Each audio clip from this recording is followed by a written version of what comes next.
Telespettatori di Antenna 3, buona giornata e ben ritrovati con il nostro telegiornale che anche quest'oggi vi terrà compagnia fino alle 14:30. Un'edizione, quella di oggi, ricca di notizie, c'è molta cronaca, purtroppo anche con brutte notizie. Dobbiamo registrare infatti nella giornata di oggi l'ennesimo incidente mortale sul lavoro. Ha coinvolto un autotrasportatore trevigiano deceduto questa mattina in provincia di Bergamo dopo essere stato schiacciato dal carico di 5 quintali. Ne parleremo dopo con tutti gli aggiornamenti anche sull'omicidio-suicidio di Spresiano che ha sconvolto la Marca intera. Mercoledì 2 giugno, quando il suocero ottantenne ha imbracciato il fucile ed ha ucciso la nuora di 50 anni davanti agli occhi della nipotina non ancora tredicenne. Anche di questo parleremo tra poco, ma quella di oggi è una giornata importante anche sul fronte delle vaccinazioni e del turismo, perché in Veneto oggi, prima regione in Italia, partono le vaccinazioni dedicate agli operatori del turismo. Proprio oggi pomeriggio alle 17 nell'ULSS del Veneto Orientale cominceranno appunto le vaccinazioni dei primi operatori del turismo, dipendenti di alberghi, campeggi, bagnini, proprio per fare della nostra regione una regione covid free per chi appunto giunge qui in Veneto a fare le proprie vacanze. Per parlare di questo abbiamo in collegamento il nostro primo ospite di oggi, Massimiliano Schiavon, presidente di Federalberghi Veneto. Buongiorno Presidente. Buongiorno a lei e a tutti i suoi telespettatori. Buongiorno, grazie per essere con noi. Allora, quella di oggi insomma è una giornata importante, finalmente partono le vaccinazioni agli operatori del turismo, una richiesta che era stata avanzata diciamo a gran voce dalla categoria. Ricordiamo insomma che ci sarà una sorta di corsia preferenziale per coloro che appunto lavorano in questi settori così importanti per l'economia regionale. Sì, come ha sottolineato lei, è un passo veramente importante che attendevamo finalmente di poter avviare. Con oggi alle ore 12 si sono aperte le procedure di registrazione dei nostri collaboratori che su base volontaria possono aderire quindi alla campagna di vaccinazione, esibendo ovviamente la controprova di essere un addetto del nostro settore. Questo un ringraziamento speciale va fatto ovviamente alla Regione Veneto che ha ascoltato le nostre istanze. Credo che con questo passaggio faremo un ulteriore salto in avanti verso anche non solo la salute, a tutela della salute dei nostri collaboratori, ma anche e soprattutto degli ospiti che verranno a frequentare le nostre aziende. È un'ulteriore comunicazione in più che va nella direzione giusta, anche che è quella della sicurezza sanitaria. Quindi a partire da oggi i nostri collaboratori potranno accedere alla procedura di vaccinazione e contribuire in qualche modo a dare, come dire, una maggiore sicurezza anche a tutto il sistema dell'ospitalità. Questo ci mette alla pari anche dei nostri competitor internazionali che in qualche caso avevano già avviato queste procedure, ci pone quindi sullo stesso livello in termini anche di offerta. Credo sarà un segnale, anzi sono certo sarà un segnale particolarmente gradito anche a tutti i milioni di ospiti che in qualche modo stavano valutando, hanno già deciso o decideranno quindi di prenotare le loro prossime vacanze in un luogo che a partire da oggi sarà ancora più sicuro di quanto onestamente lo era già prima, grazie all'applicazione di tutti quelli che erano i protocolli sanitari adottati dal nostro settore. Ecco Schiavon, ci aiuta a fare un po' di chiarezza, le faccio una domanda insomma da cittadino. Operatori del turismo, che cosa significa? Perché nelle ultime ore ci sono stati anche un po' di mal di pancia da parte di altre categorie, penso per esempio ai ristoratori o ai baristi che dicono siamo stati esclusi. Quindi diciamo chi rientra in questa diciamo corsia privilegiata per poter fare la vaccinazione in tempi molto rapidi? Ma guardi, io credo che in questo momento, concordemente appunto con la nostra regione, si sia adottato una procedura che vada ad individuare quali sono i settori e le aree geografiche che più impattano con i flussi turistici in questa fase. Quindi, compatibilmente con la disponibilità dei vaccini che adesso finalmente vediamo cominciare ad arrivare, si è potuto dare avvio alla fase appunto delle vaccinazioni. Gli addetti al turismo, lei pensi che i lavoratori del turismo nel Veneto sono circa 200.000, ne abbiamo 60.000 soltanto, poco meno di 60.000 soltanto nel settore ricettivo alberghiero. In questo momento non si parla però solo di settore ricettivo alberghiero, si parla anche dell'extra alberghiero, quindi di tutte le, diciamo, le altre categorie che con noi hanno contribuito a portare a casa questo risultato.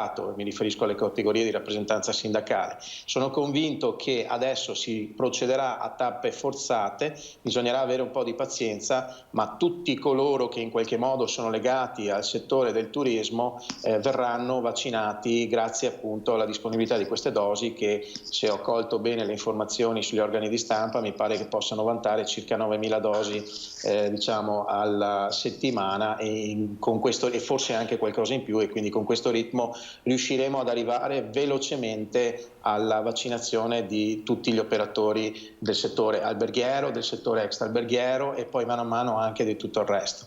Credo anche che si faccia una valutazione di impatto turistico sulle aree della regione.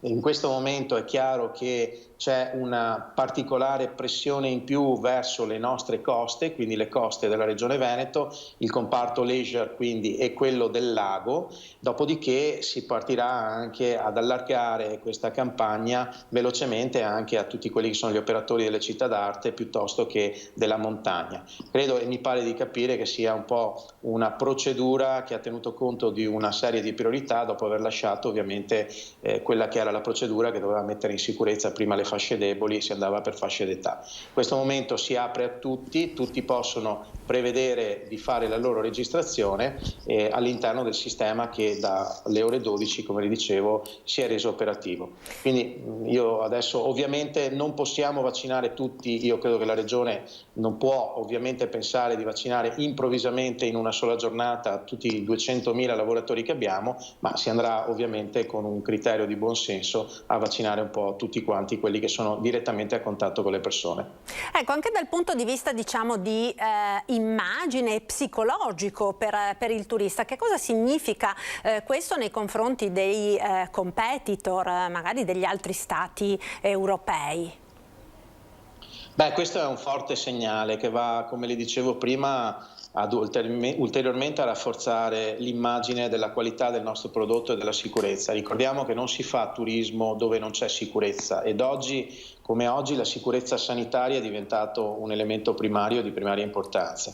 Purtroppo noi abbiamo visto partire alcuni nostri competitor internazionali tipo la Grecia, tipo la Spagna, tipo la Francia, con qualche settimana di anticipo rispetto a noi, pur non avendo come dire, la disponibilità dei vaccini per vaccinare l'intera popolazione. Hanno fatto certamente un'operazione di marketing e di comunicazione, e noi su questo possiamo altro che dire chapeau, molto bravi, però dopo bisogna confrontarsi con la realtà delle cose. Bisogna avere appunto, come le dicevo, la disponibilità effettiva dei vaccini per mettere in sicurezza tutto il comparto. Oggi ci siamo, stiamo partendo, stiamo velocemente avanzando a tappe forzate, e credo che insomma nel giro di qualche settimana avremmo in qualche modo vaccinato a tappeto anche, come le dicevo, tutti gli operatori, dando un'ulteriore tranquillità, se mi consente, però vorrei sottolineare questo aspetto, non che ce ne fosse già stata nel corso della stagione anche 2020,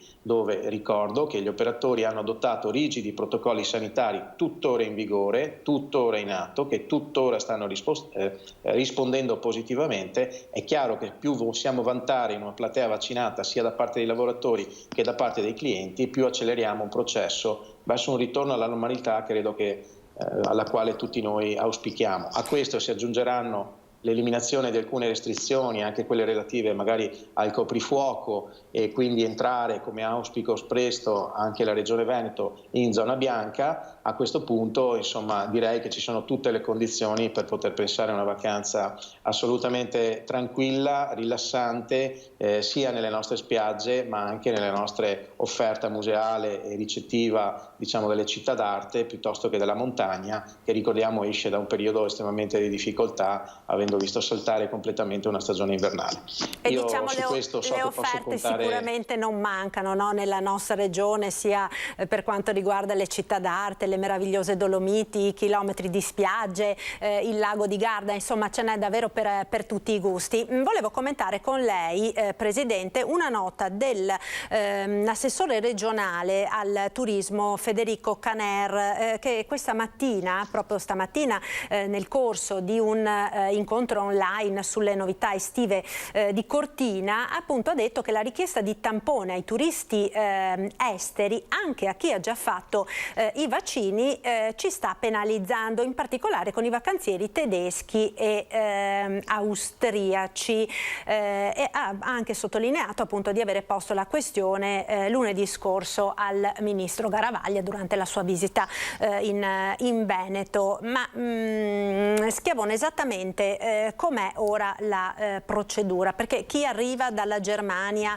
e dall'Austria magari dopo ci aiuterà anche con i numeri di questo Corpus Domini, no? Che sembra comunque avere riaperto fortunatamente bene la stagione estiva. Quali sono le normative previste? È effettivamente necessario il tampone anche per chi è già vaccinato? Sì, purtroppo esiste ancora questa procedura obbligatoria in ingresso in Italia, che sta creando indubbiamente qualche difficoltà, perché è una procedura che si applica necessariamente anche a coloro che hanno o già contratto, diciamo, il Covid o addirittura che sono stati vaccinati. È una procedura che tra l'altro non viene richiesta da altri paesi europei, noi abbiamo già avuto modo di farlo presente anche Ma la Spagna sì, mi sembra la Spagna sì lo richiede, almeno, allora, guardi, e anche il Portogallo, credo. In Europa si sta andando un po' in ordine sparso con questo tipo di procedure obbligatorie, quindi questo sta generando anche della confusione nei confronti dei turisti, che ovviamente alcuni di questi vengono in Italia, mi auguro la maggior parte, alcuni vanno in altri paesi. È certo ed è chiaro che ci sono anche delle difficoltà tecniche, le faccio un esempio. Siccome siamo soggetti anche a un turismo di prossimità, dove molta gente si muove con la propria vettura ancora, non disponendo magari di collegamenti aerei, abbiamo delle famiglie, dei gruppi di turisti stranieri che affrontano viaggi di diverse migliaia di chilometri, che molto spesso fanno tappa in altri paesi prima di entrare in Italia. Questo tappa e questa, diciamo, il termine di percorrenza spesso supera le 48 ore, quindi il rischio è addirittura, e anche questo è stato segnalato al Ministro, che questa procedura si vanifichi, perché nell'arco del viaggio trascorrono le 48 ore necessarie prima di entrare nel nostro paese, si arriva all'interno del nostro confine con un tappone effettuato 48 ore prima già scaduto, perché il viaggio, come le dicevo, rischia a volte di essere molto lungo, soprattutto se si usano i mezzi propri. Sono delle piccole, come dire, dei piccoli impedimenti di cui onestamente vorremmo fare a meno e consentire alla nostra clientela di poter entrare in Italia dopo circa 1 anno e mezzo di fermo. E il Ministro si è reso disponibile a farsi da tramite, a dialogare con il Ministro Speranza per cercare di togliere anche questi ulteriori impedimenti, ma sinceramente le dico quello che penso. Credo che se continuerà con questo trend positivo di calo complessivo dei contagi e di corrispondente aumento delle vaccinazioni, piano piano riusciremo anche a togliere tutte queste, diciamo, limitazioni che attualmente restano ancora in vigore. Certo, ed è quello che speriamo tutti quanti. Venendo ai numeri, intanto, Presidente, dopo una Pentecoste insomma un po' così, sia per quanto riguarda il meteo, sia perché tedeschi ed austriaci erano insomma ancora un po' titubanti, il Corpus Domini possiamo dire che di fatto sta rimettendo in moto gli arrivi anche di stranieri, in modo particolare nel nostro litorale. Ieri per esempio abbiamo dato la notizia dell'autostrada Palmanova-Tarvisio, che è stata addirittura chiusa per alcune ore proprio a causa del massiccio arrivo di turisti dall'Austria e dalla Germania, che naturalmente poi si riversano sul litorale nostro e quello del vicino Friuli Venezia Giulia. Certamente le 3 festività importanti che di fatto sancivano l'avvio della stagione balneare sulle nostre coste e sui nostri laghi incominciava con l'Ascensione, la Pentecoste e poi il Corpus Domini. In questi 3 periodi si distribuivano soprattutto i clienti di provenienza di lingua tedesca, quindi provenienti dall'Austria e dalla Germania. Non avendo potuto fare l'Ascensione, non avendo potuto usufruire, diciamo, delle ferie nell'arco della Pentecoste, tutta la domanda si è concentrata particolarmente in questi ultimi giorni del Corpus Domini, che termineranno quindi con domenica. È vero che noi in questi giorni abbiamo sicuramente registrato un picco di occupazione nelle nostre strutture ricettive, stiamo raggiungendo sulla costa veneta ad esempio anche picchi che superano il 65%, probabilmente anche in queste ultime ore ancora in forte dinamismo e crescita. Il problema, se vogliamo, è quello di affrontare da domenica in poi, quando questa massa di gente purtroppo ritornerà ai loro paesi, e non avremo ancora la piena ripresa della stagione balneare fino almeno alla metà di giugno, quando anche il mercato italiano comincerà a rispondere positivamente. Chiaramente però bisogna cercare di essere positivi e ottimisti, è un segnale che attendevamo. Finalmente abbiamo visto tornare molti nostri clienti affezionati alla nostra offerta turistica sia delle spiagge che del lago, e questo ci ha chiaramente riempito di gioia, e abbiamo visto la riapertura totale degli 800 alberghi della costa veneta e dei 400 alberghi della zona lago. Mi auguro a breve cominceremo a vedere anche una ripresa delle nostre città d'arte come Verona, come Padova e soprattutto come Venezia, che in questo momento va un po' a fasi alterne, legate a alcuni eventi. Sicuramente la Biennale, piuttosto che abbiamo visto il Salone Nautico, ha dato un po' di respiro anche agli operatori di questa città che sta soffrendo da molto. Certo, sicuramente il settore delle città d'arte, no, è quello che un po' ha avuto maggiori difficoltà proprio nell'ultimo periodo.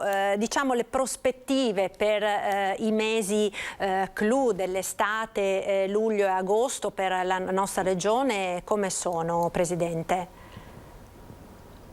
Guardi, mi sento di dirle moderatamente positive. Abbiamo dei numeri che ci segnano una pressione della domanda soprattutto nei 2 mesi di luglio e agosto, sia del mercato italiano che di quello straniero. Siamo ancora un po' lontani, se proprio devo dirle la verità, dai valori che eravamo abituati a conoscere nel 2019. Questo anche perché c'è una tendenza molto spiccata alla prenotazione dell'ultimo momento, quindi molto sottodata rispetto al giorno di arrivo. Questo non ci consente oggi di avere un quadro ancora delineato di occupazione sul mese centrale, ma i segnali e il trend che stiamo registrando ci fa stare relativamente tranquilli. È un parolone usato in questi tempi, ma insomma ci fa vedere che probabilmente lì, almeno nella fase centrale, finalmente gli operatori potranno lavorare quasi a pieno regime. Il problema che abbiamo avuto è stato un maggio assolutamente perso, compromesso, e quindi il recupero di quel mese auspichiamo tutti lo si possa vedere magari in un settembre, compatibilmente con le condizioni meteo. Se questo avverrà, forse consentirà agli operatori di prolungare anche il loro periodo di apertura delle strutture e andare quasi, diciamo, fino alla fine del mese di settembre. Questo potrebbe aiutare un po' tutti e consentire anche a chi non è riuscito a trovare posto a luglio-agosto nelle nostre strutture ricettive di programmare le sue vacanze magari anche nel mese di settembre. Magari con dei pacchetti, no? Anche di offerte particolari che possono essere particolarmente graditi, sappiamo, anche ai turisti stranieri, no? Pensiamo per esempio ai tedeschi, ai pensionati, magari quelli un po' più in avanti con l'età, che quindi possono anche programmare le vacanze in periodi diversi, apprezzano particolarmente questo tipo. Io la ringrazio, Presidente, la devo salutare, dalla regia mi chiedono la pubblicità, grazie naturalmente e buon lavoro a lei e a tutti gli operatori del turismo che appunto, come abbiamo detto in apertura, lo ricordiamo, da oggi finalmente possono vaccinarsi, garantendo così una maggiore tranquillità e una maggiore sicurezza, ancor più di quella che comunque è già garantita in tutte le nostre strutture ricettive, alberghiere ed extra alberghiere. Buon lavoro e un saluto a Massimiliano Schiavone, presidente di Federalberghi Veneto. Noi ci fermiamo per la pubblicità. Linea alla regia, tra poco restate con noi.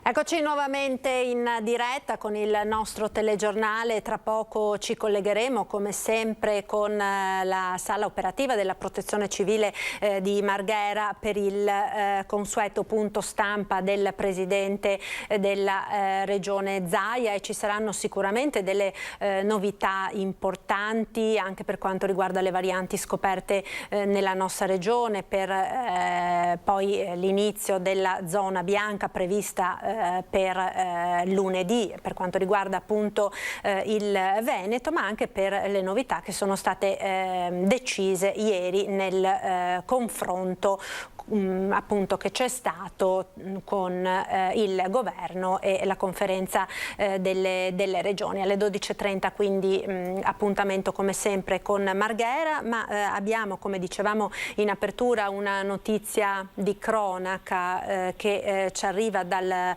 provincia di Bergamo, ma interessa un lavoratore trevigiano, ed è quella dell'ennesima tragedia sul lavoro. Per tutti i dettagli abbiamo in collegamento la collega Daniela Sizia. Buongiorno Daniela. Buongiorno Marta e buongiorno ai telespettatori. Dunque, come hai detto tu, l'ennesimo incidente tragico incidente sul lavoro è accaduto in provincia di Bergamo, in un cantiere ed esattamente all'F. La vittima è un autotrasportatore di Treviso, si tratta di un uomo di 59 anni trevigiano. Dai primi accertamenti effettuati dai carabinieri, il 59enne è stato travolto da una balla di polietilene di 5 quintali che stava scaricando dal mezzo pesante. L'uomo aveva parcheggiato il camion nel cortile dell'azienda e stava sciogliendo le cinghie che reggevano il carico quando una delle balle lo ha travolto. La tragedia è avvenuta intorno alle 8:40 di questa mattina nel cantiere La Plastic L'F in via Pezzoli d'Albertoni. Immediatamente è stato lanciato l'allarme, sul posto c'erano anche diversi operai che hanno assistito a questa tragedia.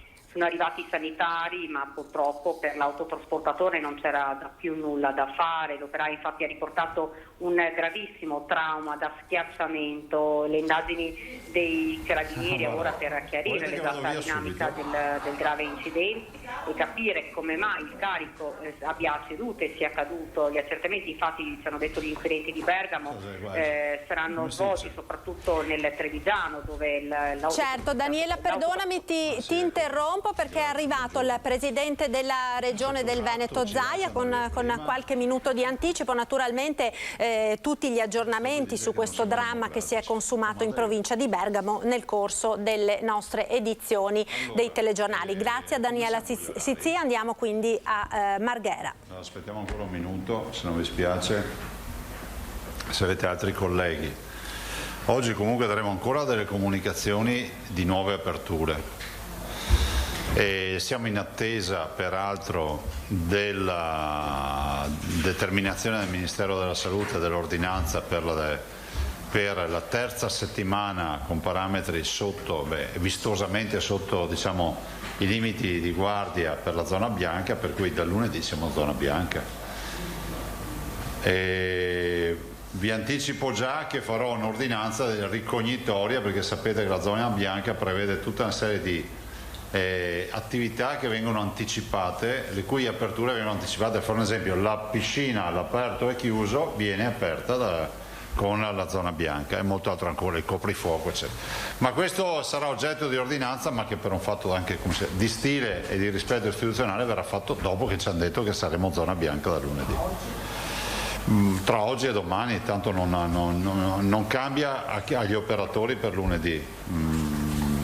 sarebbe una sorta di riassunto di programma? Sì, esatto, che lo trasformiamo in ordinanza. Secondo me, diciamo, forse giuridicamente la stanno facendo tutti, però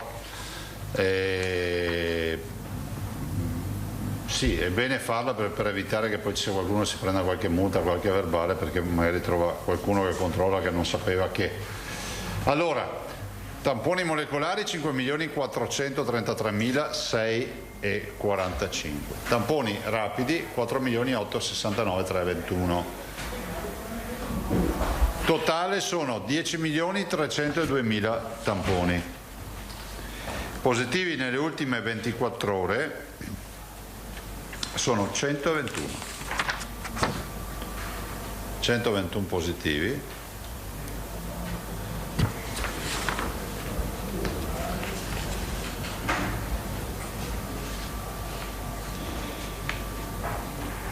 i 121 positivi sono stati trovati con 28.720 tamponi, quindi 0,42% di incidenza.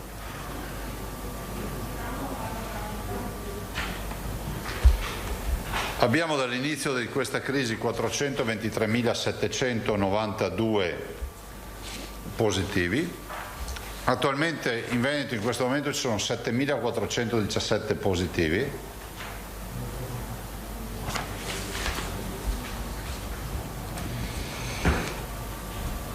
Ricoverati totali 592, meno 16.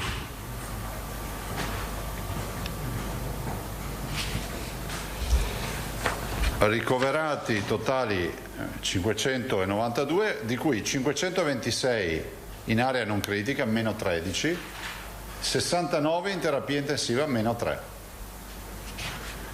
Le terapie intensive, 69 Covid, sommati e 347 non Covid, fa 416.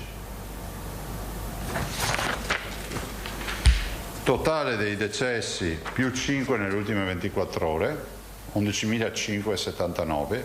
Vi confermo che siamo ancora l'8ª regione per mortalità in Italia e quella con minor mortalità tra le regioni più colpite.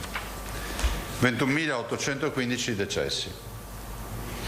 Nelle ultime 24 ore sono stati fatti 53.226 vaccini, quindi 53.000, quindi è giornata storica, se non ricordo male, 53.000. Avremo, diciamo, budget sempre più importanti, anche perché comunque stiamo performando alla grande.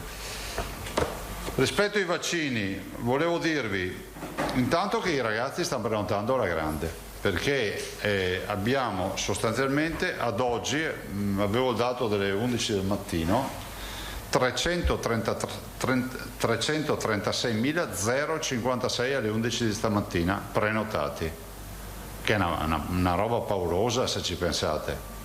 Cioè stanno prenotando e purtroppo alcuni sono frenati perché mi scrivono, perché vedono che la prenotazione gli va il 27, 28, 29 luglio, perché noi stiamo prenotando.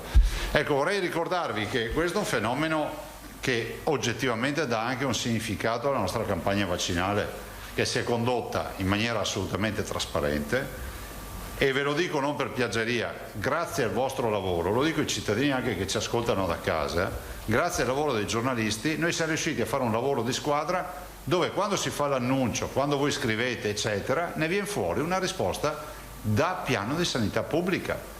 Allora, se un paese si dovesse interrogare per una futura organizzazione nazionale, lo dovrebbe fare partendo da mettere in piedi un network di informazione col mondo della comunicazione, cioè voi, la stampa, i giornalisti in generale, che comunque qui in Veneto hanno dimostrato che è nato un nuovo modello. Considerate che io questa conferenza stampa oggettivamente, voglio anche ricordarlo, lasciatemi, poi manderemo la Martina a farsi vaccinare, e che immagino si sia prenotata a portare come tutti.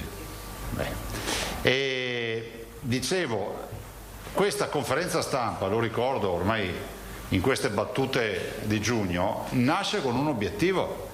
Noi ereditavamo il coronavirus e informazioni inquietanti sul virus, ovvero non avevamo informazioni. Cioè, vi ricordate quanto si discuteva prima che arrivasse qui dell'occultamento delle informazioni in Cina? Non ci dicono la verità, non si sa tutto del coronavirus, non si sa quanti sono gli ammalati, e poi ci fecero vedere le foto dal satellite del parcheggio dell'ospedale di Wuhan di settembre, che era strapieno di macchine. Ma come faceva a essere pieno? Sono tutte ste robe. Io ho detto, beh, guardate, noi dobbiamo fare una roba trasparente, non sapremo cosa accadrà, non sappiamo cosa accadrà, non sapremo se resteremo vivi, non sapremo quanti moriranno, e questi erano i ragionamenti di quelle ore. Abbiamo chiesto a voi di fare questo atto eroico, di venire qua tutti i giorni, perché lo devo ricordare ai cittadini, in piena pandemia, invece di stare in sicurezza a casa. E abbiamo giorno dopo giorno raccontato la verità. Però la verità oggi ci permette di dire che grazie a questo lavoro, questo punto stampa ci permette di avere performance vaccinali che in altre regioni non ci sono. Non c'è una regione che fa 336.000 prenotazioni in 24 ore di ragazzi, che poi sapete qual è la fascia d'età che più è andata via aggressiva? Dal 98 al 2002. Sono andati via ma veramente a botte da 10-12.000.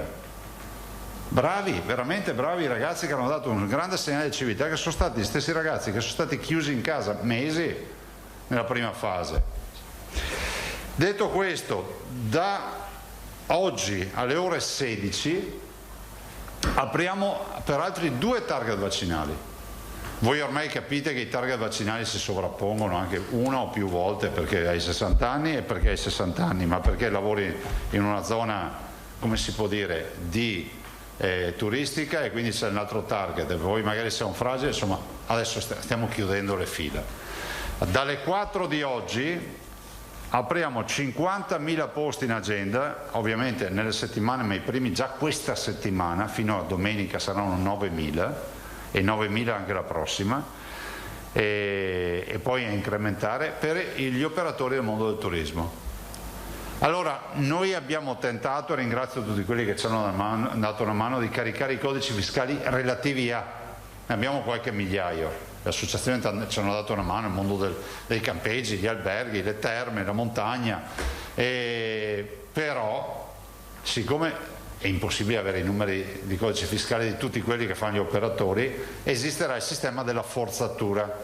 Quindi se avrete nel portale operatori turistici del Veneto, si entra, se non riconosce il codice fiscale si forza, e ci sarà una dichiarazione da fare: sì, io lavoro presso l'hotel XY, lavoro presso il ristorante XY, o la terme, o quello che è, o la funivia, insomma quello che uno fa, e la vaccinazione la si fa, peraltro anche senza tante preoccupazioni, visto considerato che ormai abbiamo aperto, cioè gli over 60 li abbiamo messi in sicurezza.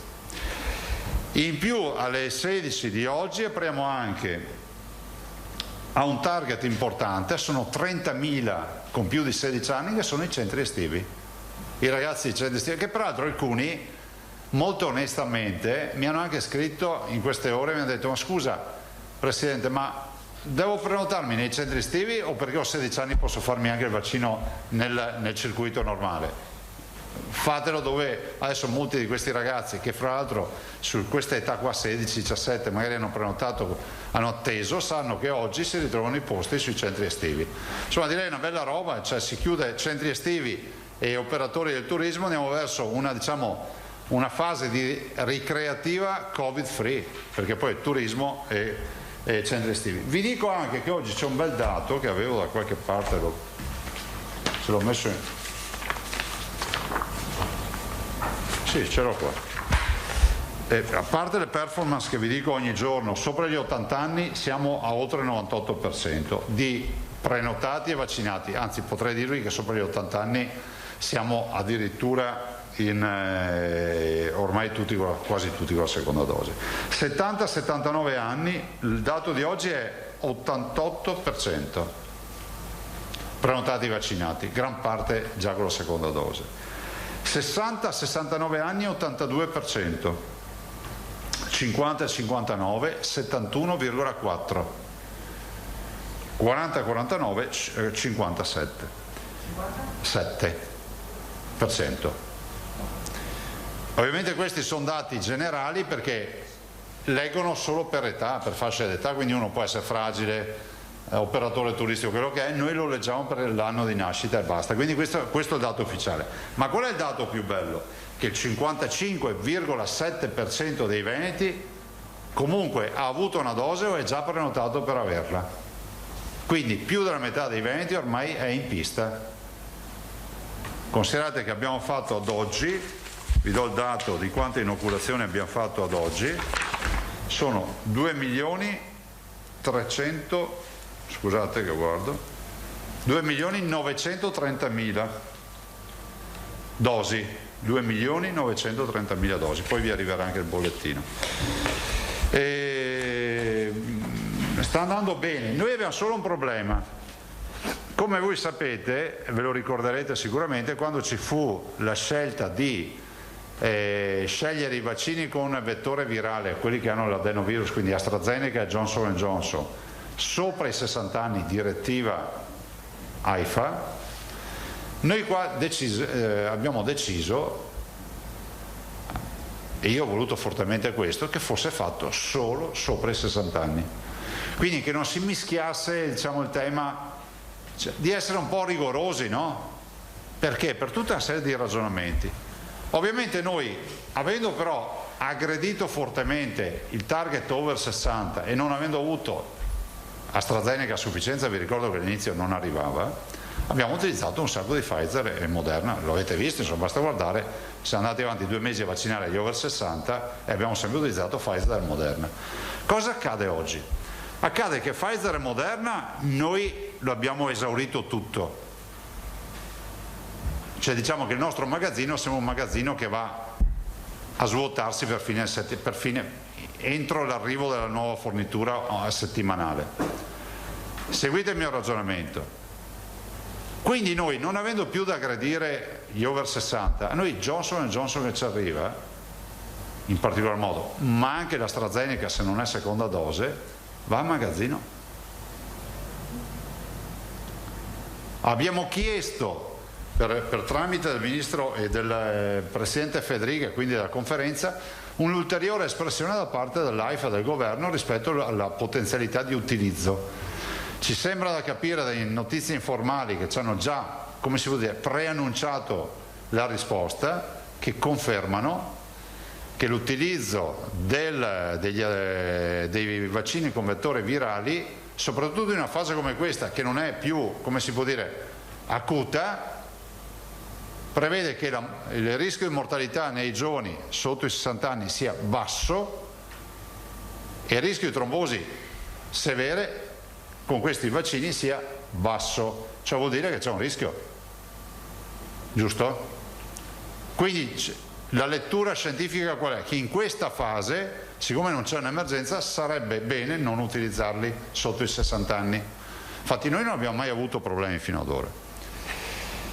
Ve lo dico perché stiamo lavorando a una soluzione e a un progetto per la prossima settimana, ma ve ne parlerò. Però attenzione, lo dico prima perché poi non voglio che ci sia qualcuno che dice noi faremo un magazzino, è inevitabile.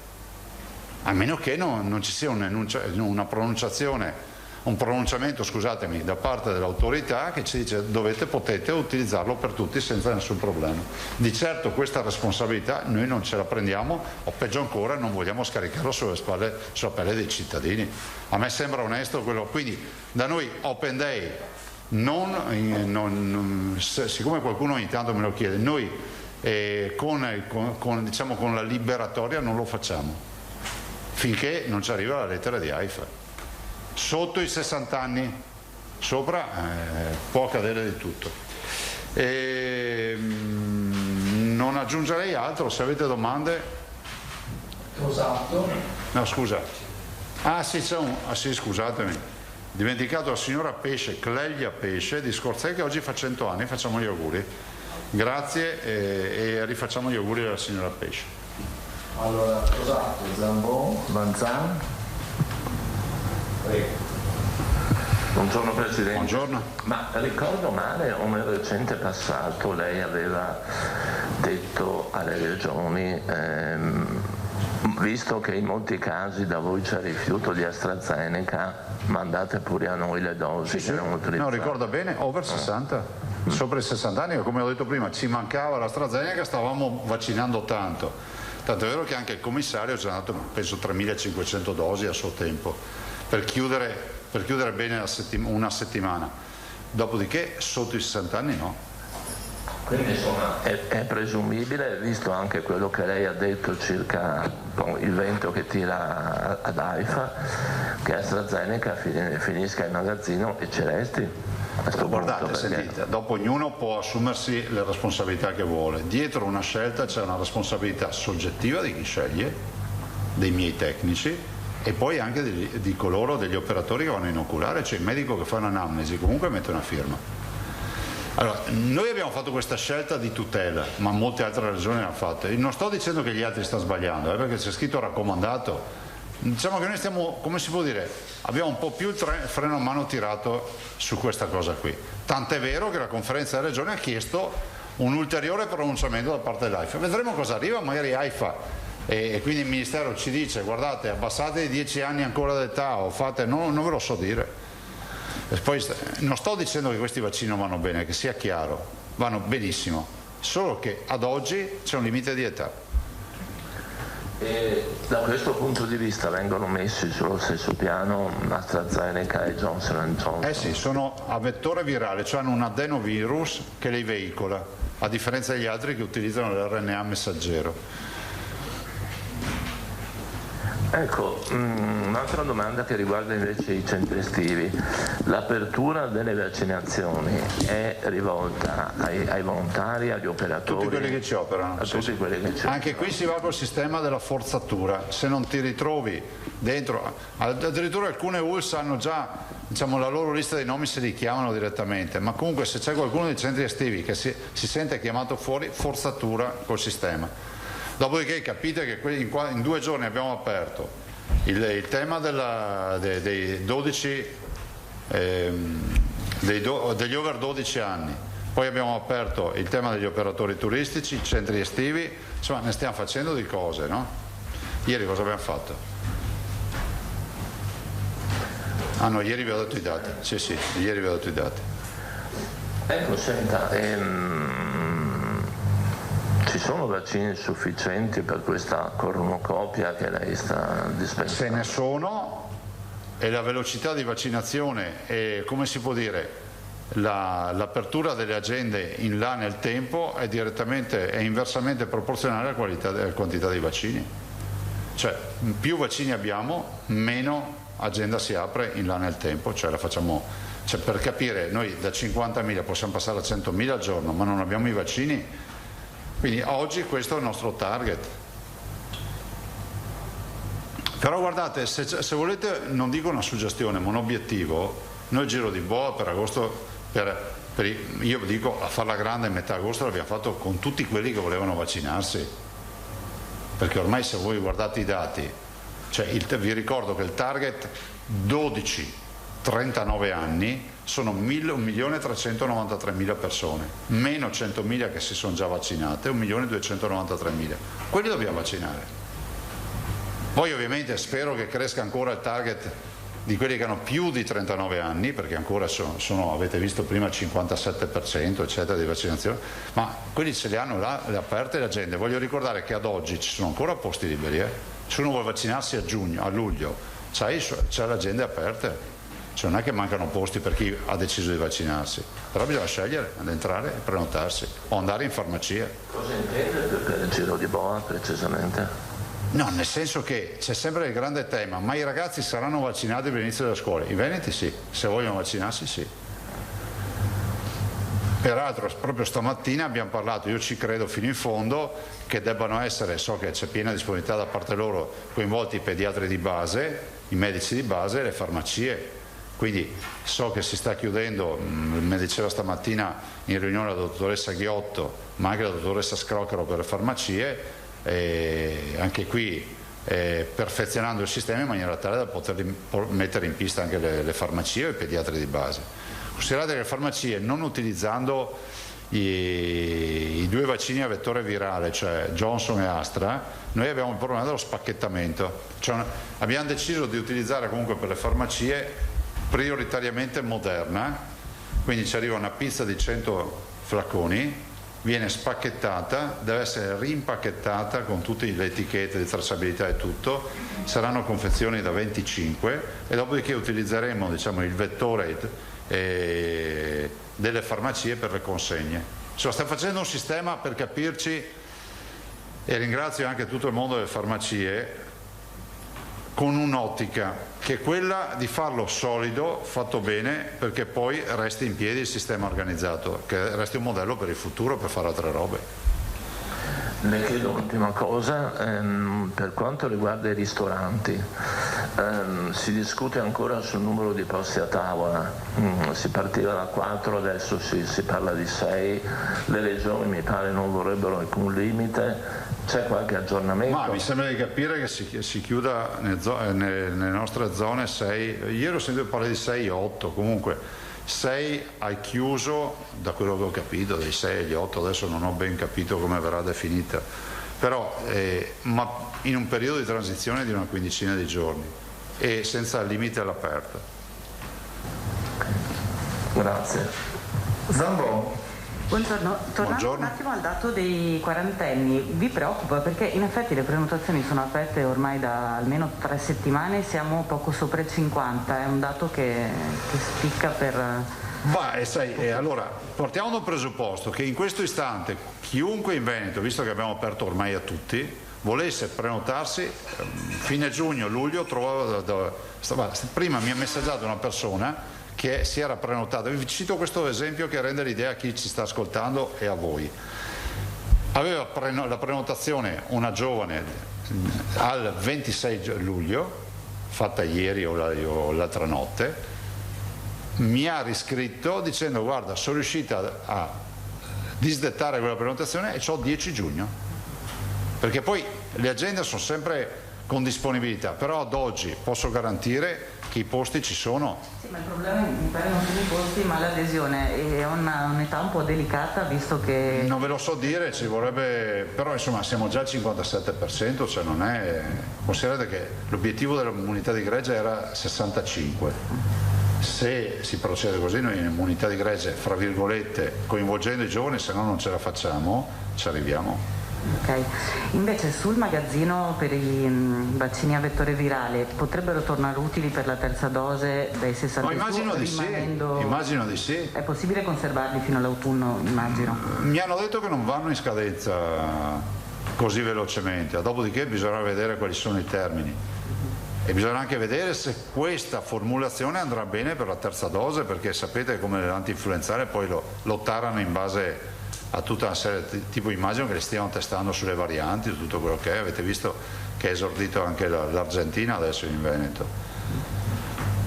Ultima cosa, per l'ordinanza di cui ci accennava prima, ve la mandiamo, se fosse oggi pomeriggio possiamo contarci? Sì. No, nel senso, no, ho detto, cioè, tra oggi e domani, ma avete già tanto da comunicare oggi su domani. L'ordinanza non stravolge la vita di nessuno, anzi la migliora, per cui, però vogliamo scriverla bene, sinceramente. Siamo stati molto impegnati in questa storia dell'apertura di tutti questi blocchi vaccinali. Era solo per capire le tempistiche per chi si deve organizzare, sono rimasti in pochi, penso lei citava le piscine al chiuso, potrebbero... Ma noi l'ordinanza contiamo di farla tra stasera e domani, più probabile domani che esca. E sarebbe poi su lunedì, ovviamente. Lunedì, che se non ricordo male, anche lì bisogna scrivere in ordinanza, la zona bianca dovrebbe entrare in vigore alle ore 24, se non ricordo alle 24 male. Di lunedì, sì. Quindi su martedì. Quindi martedì dovrebbe essere il primo giorno, però fatecelo verificare bene, perché magari anche lì c'è una deroga, non lo so. Grazie. Però zona bianca vuol dire aver raggiunto un primo obiettivo, insomma, siamo partiti da profondo. Grazie, buongiorno Presidente. Buongiorno. Tornando alle quote riservate agli operatori turistici, ai centri estivi, queste persone qui se si prenotano possono trovare posto già questa settimana? Sì, non c'entrano niente con i 700.000 posti aperti. Sono posti in più. Questo per dire, gli operatori turistici ne hanno già 9.000 entro le ore 24 di domenica. Quindi è possibile, guardate, ve lo dico, c'è qualche direttore che mi dice che lui già oggi pomeriggio inizia a vaccinarne. Ad esempio la Veneto Orientale mi ha detto lui oggi pomeriggio apriva già agenda per oggi pomeriggio. Perché ovviamente la stagione è iniziata e quindi prima si vaccinano meglio è. Lo stesso vale per i centri estivi per i ragazzi, quindi non sarà come nella fascia 12-39 posto dal 24 giugno in avanti. Okay. Quindi non escludo che molti quindicenni, sedicenni dei centri estivi magari si sono prenotati, disdicano e vanno però, ecco, mi raccomando sempre disdire, cioè nel senso che qualcuno non passi da un blocco all'altro e non disdica perché ci crea una confusione. A proposito di disdette, avete dei dati relativi ad eventuali cambi? No, insignificanti, anzi quelle più significanti le abbiamo fatte noi quando non arrivavano i vaccini, ma dire che noi ci incasiniamo la vita a causa del disdette dei cittadini, no, c'è un'estrema civiltà. Non c'è, ma neanche 1 su 100, ma penso molto di meno. Avete pensato agli studenti fuori sede, quelli che magari sono di altre regioni però studiano in Veneto? Ma noi vacciniamo comunque, cioè abbiamo dato totale elasticità sul fronte delle vaccinazioni, diciamo, di coloro che sono qui. Cioè trovino il contatto, fanno una forzatura su un blocco e riescono a vaccinarsi. Cioè. Quindi possono fare la forzatura anche loro, anche se abitano in un'altra regione? Non abbiamo codificato tutte queste robe, però noi abbiamo detto sempre ai direttori di accogliere ogni istanza vaccinale, di non star lì a fare i poliziotti, che non è il caso. E Presidente, lei aveva detto valuteremo un attimo come comportarci per quei pochi casi, che però ci possono essere, di cambio di prenotazione, quindi non la disdetta perché uno disdice la prima dose e poi si riprenota, il cambio del richiamo, chi deve chiamare? Allora, ne avevamo parlato qualche giorno fa.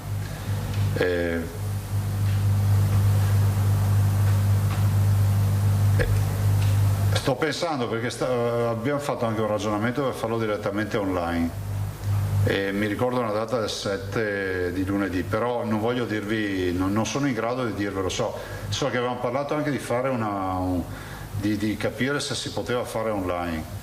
E c'era però un tema, ecco, questo è un tema che mi hanno posto in riunione, che dicevano che il cambio per chi ha già fissata la seconda dose diventa un po' più difficoltoso, non per noi operativamente, ma perché ci vuole la dose a disposizione e noi oggettivamente siamo tirati come la corda del violino, cioè non è che vedete che anche i panchinari sono spariti perché li divoriamo i vaccini.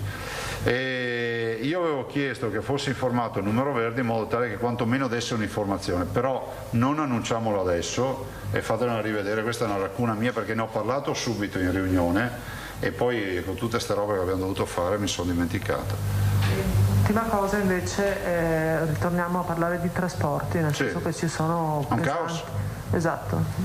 È un caos, noi abbiamo fatto istanza, abbiamo scritto, le regioni condividono questa partita, io penso che davanti a tutto quello che sta accadendo, in maniera positiva se ci pensate, no? Se vedete i dati dell'RCT nazionale è 0,39, cioè vuol dire che l'Italia sta andando bene rispetto all'infezione. Peraltro ieri avete visto c'è stato hanno presentato uno studio dell'Università di Milano, non mi ricordo che università, dove è stato sancito che il virus con i raggi ultravioletti, gli UVA e gli UVB e con il riflesso anche di questi raggi sul pelo d'acqua, quindi dall'acqua, scompare in 20 secondi. L'aerosol viene inattivato, c'è scritto in uno studio, in 20 secondi. Questo significa che dobbiamo stare all'aria aperta.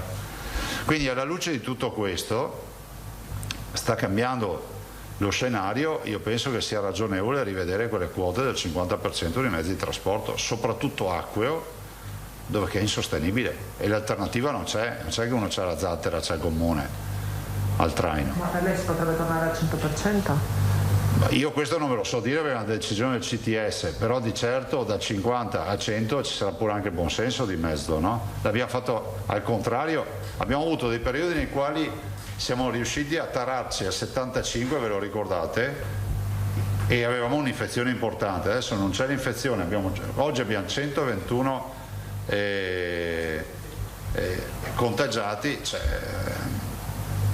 dicono qualcosa in più, insomma sono poco più insomma di 13-14 contagiati per provincia, insomma non è che stiamo davanti a un'infezione. Voi avete scritto, avete presentato l'istanza, la conferenza delle regioni si è fatta sentire, i prefetti hanno... Stiamo attendendo risposta.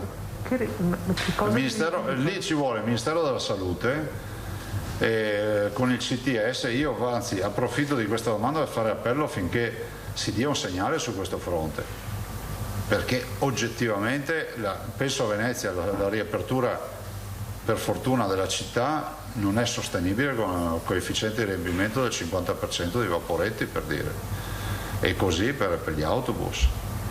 Ripeto, i mezzi nuovi da affiancarsi non ci sono. Leggo di qualcuno dice dovevate programmarvi, sì, con la bacchetta magica ci programmavano. Prego. Antonella Prigioni. Buongiorno Presidente, in qualche modo l'ha già anticipato, Buongiorno. Ma possiamo azzardare che a metà agosto, visto l'andamento delle vaccinazioni, il Veneto possa raggiungere l'immunità di gregge? Questa è una previsione importante. Dico sicuramente che per metà agosto chi voleva vaccinarsi ha comunque avuto l'opportunità di vaccinarsi, e soprattutto a noi interessa adesso mettere in sicurezza i ragazzi, cioè fare in modo che quando andranno a scuola quelli che hanno voluto vaccinarsi siano vaccinati. E comunque considerate che abbiamo aperto gli slot per i ragazzi, sono aperti. Per noi fino al 4 agosto ci sono 700.000 posti a disposizione, ce ne sono ancora dei liberi. Dopodiché spero arrivino più vaccini, riusciremo a essere ancora più performanti. Insomma, siamo passati da 827 vaccini in un giorno a 53.000 di oggi, cioè, pensate che salto abbiamo fatto. Per l'immunità di gregge anche percentuale? Ma si legge che l'immunità di gregge dovrebbe essere intorno al 65%. E dopodiché è un 65% un po' virtuale se ci pensate, perché non è che tu puoi avere 65 dei veneti e poi sconfini fuori regione e di là non c'è nessuno che si è vaccinato, vuol dire che l'immunità di gregge non si raggiunge. Di certo chi si vaccina non si ammala, ha una possibilità infinitesimale di ammalarsi. Chi si vaccina noi non lo stiamo vedendo più in ospedale, tanto è vero che vi farò dare nei prossime settimane i bollettini con ricoverati, vaccinati e non vaccinati, per capire anche cosa sta accadendo. Chi si vaccina però, lo voglio dire perché vedo questa tendenza che è malsana, può trasmettere il virus, perché ormai vedi che incontri un vaccinato e dici ma tu non metti la mascherina? No, ma io sono vaccinato, ma non vuol proprio dire niente. Cioè il vaccinato può prendere il virus, non gli dà diventa asintomatico, non gli fa niente, ma lo trasmette a qualcun altro. C'è comunque una finestra in cui può essere infettivo. Quindi è fondamentale che il vaccinato, quando va in assembramento, va in luoghi, si metta la mascherina. Dopodiché ci sarà chi non vuole vaccinarsi e noi rispettiamo l'idea di tutti, però possiamo anche dire che ci siamo vaccinati anche per loro, per chi si è vaccinato, come la Martina che va oggi. Ancora Tosato. Sì, ma lo fai apposta allora? No, sarò rapidissimo e indolore come le somministrazioni del vaccino. C'è la Zambon che sta un po' fremendo. Che la sua pressione già si preoccupa. A proposito appunto delle vaccinazioni, volevo sapere se c'era qualche esito, qualche riscontro delle ricognizioni che state facendo tra il personale sanitario che non è stato o non ha voluto farsi. Non ci sono novità, ma come vi ho detto io dal primo giorno, scusa ti ho interrotto? No, era perché appunto siccome si tratta di diverse migliaia di persone. Sono circa il 10% in Italia. Non sono poche, insomma. No. Allora, considerate che alcuni... C'è anche una preoccupazione da parte di alcuni pazienti. Verosimile, tant'è vero che io vi ho detto dal primo giorno, se ricordate, guardate che sta roba qui si trasforma in un mucchio di scartoffie, ed è esattamente quello che sta accadendo. Cioè pensare che in Italia con un decreto si possa licenziare, sospendere, spostare e che nessuno apra bocca, cioè, vuol dire vivere a Fantasilandia. La verità è che noi abbiamo avviato, nel rispetto delle parti e delle idee e della libertà di ognuno, la procedura in maniera formale. che prevede la contestazione, anzi prevede la disponibilità a vaccinare. Se dopo ti dice no, c'è la contestazione, poi c'è l'eventuale sospensione o la destinazione ad altro ruolo. Certo è che è ovvio che se avessimo tutti vaccinati, però sapete qual è il problema? Che questa vaccinazione obbligatoria, fra virgolette, per il mondo della sanità si inserisce in un contratto che non la prevedeva. Cioè, quello che non la vuole fare dice ma chi è che ha cambiato i limiti di velocità in corsa? Cioè io ho iniziato la strada che c'era quel limite di velocità. Invece penso che sul fronte delle nuove assunzioni il legislatore dovrebbe normare questo aspetto, no? Ma noi stiamo ancora assumendo con la vecchia legislazione. Per questo è un contratto di lavoro alla fine, no? È giusto lavoristico il problema più che sanitario in questa fase qui. Quindi io sinceramente non sono proprio così convinto e fiducioso che si riesca in maniera forzata con le marche da bollo a obbligare uno a vaccinarsi perché lavora nel mondo della sanità. E c'è un vulnus, come accade in tutto, adesso dappertutto c'è la clausola delle pandemie in un contratto, nelle assicurazioni, per tutto. E ci sarà anche nei contratti di lavoro, vedrete prima o poi. Altre domande? Possiamo chiudere qui, grazie. Quindi dalle ore 16 di oggi aprono operatori turistici e centri estivi. Sono 50.000 operatori turistici, 30.000 centri estivi. Se non vengono riconosciuti i loro codici fiscali, non chiamino il numero verde, ma forzino il sistema. Cioè continua e basta, non è che da spaccare il computer. Vabbè, grazie, buon lavoro. Martina, auguri. Stai serena, quell'altro che ha perso il posto quella volta. Lo so, hanno tolto anche una bella espressione. Se posso fare un appello ai centri vaccinali, adesso siamo anche in primavera estate, ma un appello che sembra un po' spiritoso, una battuta, ma è la verità.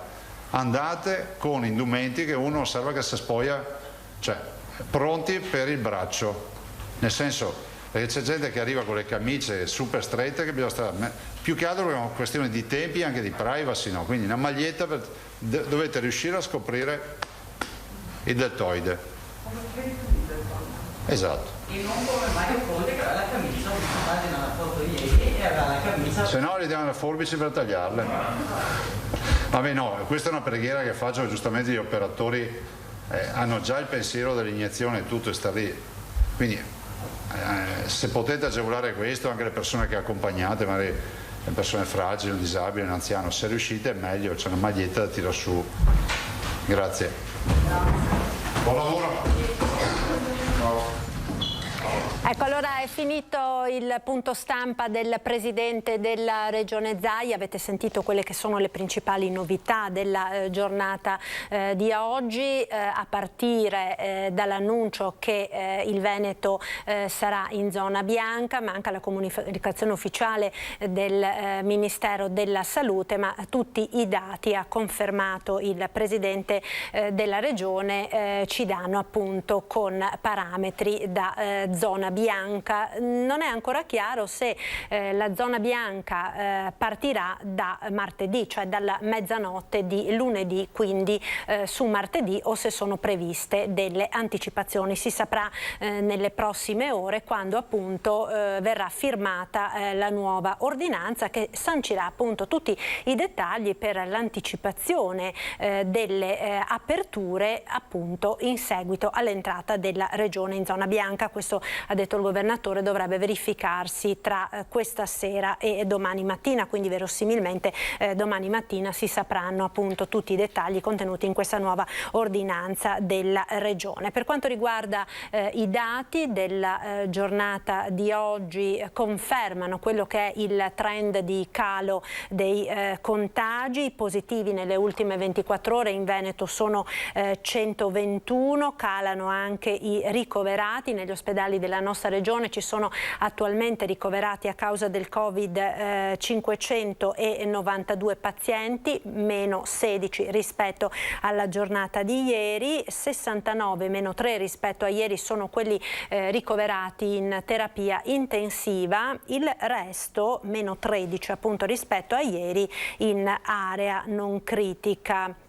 Per quanto riguarda i decessi, si registrano nelle ultime 24 ore altre 5 persone che in Veneto hanno perso la vita a causa del Covid. Procedono a ritmo spedito le vaccinazioni, quella di ieri è stata una giornata record, ha detto il presidente Zaia, con 53.000 vaccini, una giornata quindi storica per il Veneto, e stanno andando davvero molto bene le prenotazioni per quanto riguarda i giovani, quindi quella fascia dai 39 anni sino ai 12, per i quali si è aperta appunto la possibilità di prenotare a partire dalla mezzanotte appunto di ieri. Sono 336.056 alle 11 di questa mattina le persone che si sono prenotate appunto il posto. Questi i dati fondamentalmente di oggi. Ricordiamo poi che appunto è stato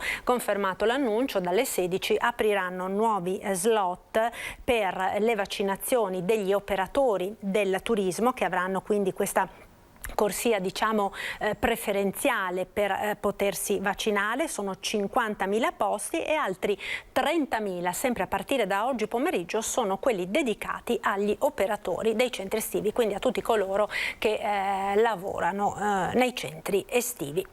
Ed ora torniamo alla cronaca con l'omicidio-suicidio che ha sconvolto la Marca trevigiana, a Lovadina di Spresiano in particolare, dove appunto il suocero ottantenne ha imbracciato il fucile nel giorno della festa della Repubblica, il 2 di giugno, ed ha ucciso la nuora cinquantenne rivolgendo poi l'arma contro se stesso. Una tragedia che ha sconvolto ovviamente l'intera comunità.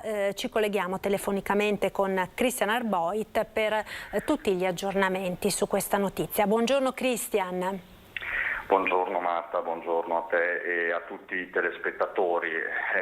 Si continua a indagare su quanto successo mercoledì alle 17:30 circa in via 24 maggio tra Lovadina e Visnavello, una tragedia che resta assurda anche se i contorni ormai sono chiari, così come le dinamiche. Tutto è partito da una lite probabilmente causata dall'abbaiare del cane di Bruna Mariotto, un chihuahua.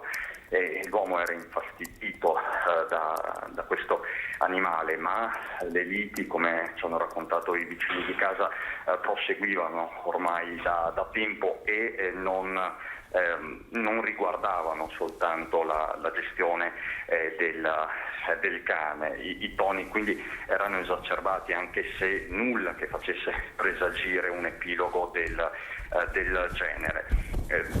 Diciamo che in questo momento bisogna capire se al momento dell'uccisione l'ottantenne fosse alterato. Questo lo stabilirà l'autopsia che è stata affidata al medico legale, l'anatomopatologo Alberto Furlanetto del Cafoncello. L'autopsia probabilmente sarà fatta nella giornata di lunedì ed è stata disposta dal procuratore Brunetti, che sta seguendo la vicenda. Il fascicolo aperto resta di omicidio-suicidio, ma con la morte del reo di fatto non avrà conseguenze, se vogliamo, penali nel lungo e nel medio periodo. Questa è la situazione. Ti dicevo di un clima esacerbato, pare che volassero parole pesanti e che la donna fosse stata già minacciata addirittura di morte dal suocero ottantenne. Ricordo che vivevano di fatto sotto lo stesso tetto, al primo piano Lino con la moglie Rosa, al secondo piano Bruna con il marito Claudio e la piccola, la figlia non ancora tredicenne, figlia e papà che si trovano accuditi a casa dello zio materno Denis Mariotto, in una località vicina a Spresiano, a Ponte della Priula. Ovviamente adesso tutte le attenzioni sono puntate anche sulla bambina che ha assistito alla scena, lo abbiamo raccontato nei nostri telegiornali, sono stati fotogrammi di morte ai quali ha assistito e le sue urla, le urla della bambina hanno poi allertato i primi soccorsi, i primi vicini di casa che, scavalcando la rete, si sono portati verso il corpo della donna. Inizialmente pensavano ad uno scoppio dovuto ad una fuga di gas e in realtà la realtà era ben peggiore. Quindi su tutto questo si sta indagando, anche se la dinamica ormai è certa e fin da subito si è escluso il coinvolgimento di terzi in questo fatto. L'ULSS 2, attraverso il direttore generale Francesco Venazzi, ha fornito il supporto psicologico, ma si sta muovendo, si è mosso anche il comune di Spresiano poche ore fa con un post su Facebook. Il sindaco della Pietra ha detto: nessuno sarà lasciato solo. Quello che si sa al momento è che è stata attivata una forte rete sociale attorno alla famiglia, perché restano veramente da curare tante ferite, soprattutto morali in questo momento. E per il resto, Marta, la villetta dell'orrore in via 24 maggio è ancora sotto sequestro. L'arma, come vi abbiamo documentato, anch'essa è stata sequestrata, un'arma che era regolarmente detenuta. Lino era un cacciatore, molti lo conoscevano per questa sua passione, ma per l'appunto in questi anni, seppure i toni fossero spesso esacerbati, nulla faceva presagire un finale così tragico. Per il momento da Spresiano è tutto. Marta, ti restituirei la linea. Grazie a Christian Arboit per queste ulteriori informazioni, per questi aggiornamenti su questo dramma appunto che ha sconvolto la Marca intera, in particolare le comunità di Spresiano e di Ponte della Priula. È chiaro naturalmente che in paese nessuno riesce a capire che cosa possa aver determinato una decisione del genere dell'anziano. Certo, qualche litigio, qualche incomprensione c'era, ma nulla che facesse presagire una fine del genere. Sentiamo quindi le testimonianze che sono state raccolte. Era a casa di mia cugina che ha festeggiato, che ha fatto una grigliatina assieme, Mario e a moglie, a mezzogiorno. Quindi era in un ambiente gioioso, no? Tranquillo. Finiva la festa, chissà per cosa che si rientra in casa e a trovare il casino. Che è successo il casino. Era stata una giornata di spensieratezza per Bruna e il marito Claudio. Una grigliata in compagnia li aveva portati qualche abitazione più in là, sempre in via 24 maggio, dall'amica Marcella, che oggi, barricata in casa, non riesce a parlare. Scusateci, non ce la facciamo proprio. Bruna era rientrata nella sua abitazione prima del marito, forse per ultimare alcune faccende domestiche. La lite per il cane con il suocero è scoppiata mentre aveva appena finito di stendere i panni nel cortile che condividevano. Lino Baseotto con la moglie Rosa stava al pian terreno, Bruna con Claudio e la bimba al primo. Che i rapporti fossero costellati di piccole incomprensioni era abbastanza noto, ma nulla che facesse pensare a un epilogo del genere. Avevo sentito un po' anche che non davano tanto d'accordo, insomma, non so, come tutte le famiglie. Sì, ci sono certi litigi e dopo si perdonano. Sono cose che, sì, non è un cagnolino, può essere anche una cosa che forse si portavano avanti, ma non cose da chiamare carabinieri. È una cosa normale, insomma. Bruna e il marito Claudio, dipendente dell'Agrigolina, vengono descritti come gioviali, più riservato Lino, di cui era nota la passione per la caccia. Ogni tanto mi portava anche un fagiano, era una buona persona, brava, lavoratori. Ti dici sempre che succede anche a altri, no? Succede lontano, succede su altre zone, no? E invece succede anche fuori casa e non ti accorgi neanche quasi. E nel prossimo servizio sentiamo la disperazione della migliore amica di Bruna, la signora Iris. Se dovesse parlare di questa sua amica, che cosa direbbe?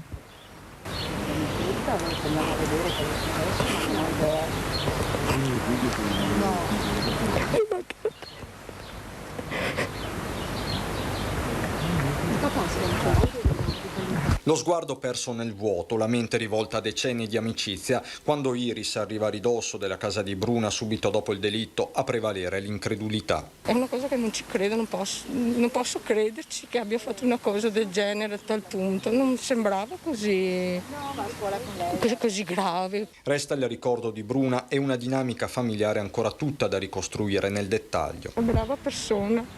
Lei è un'amica cara? Sì, molto. Andavamo a camminare tutti i giorni, ci sentivamo tutti i giorni, una carissima amica da tanti anni. Non ho mai sentito, saputo che c'erano dei litigi, qualcosa? Ma litigi, quelli che ci sono sempre, cosa vuole, non so, per cavolate, ecco, insomma, non cose così da questi livelli. Ma la comunità di Spresiano guarda anche alla figlia tredicenne di Bruna, spettatrice inerme di una tragedia assurda. Anche la ragazzina molto serena, tranquilla, perciò non aveva niente non si aspettavamo niente, insomma. Da parte dell'ULSS 2 l'impegno del direttore generale Benazzi, pronto a fornire alla ragazza tutto il supporto psicologico necessario per affrontare l'orrore.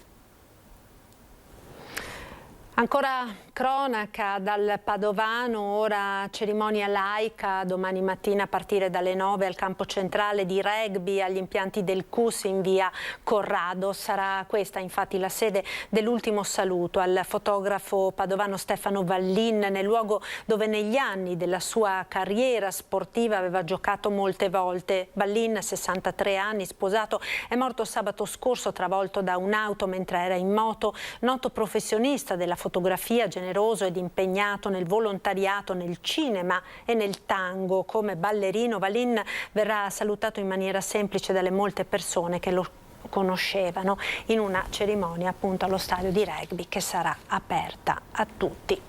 E restiamo ancora nel Padovano, tappezza il comune con foto osè ed insulti rivolti alla sua ex fidanzata, denunciato un 45enne.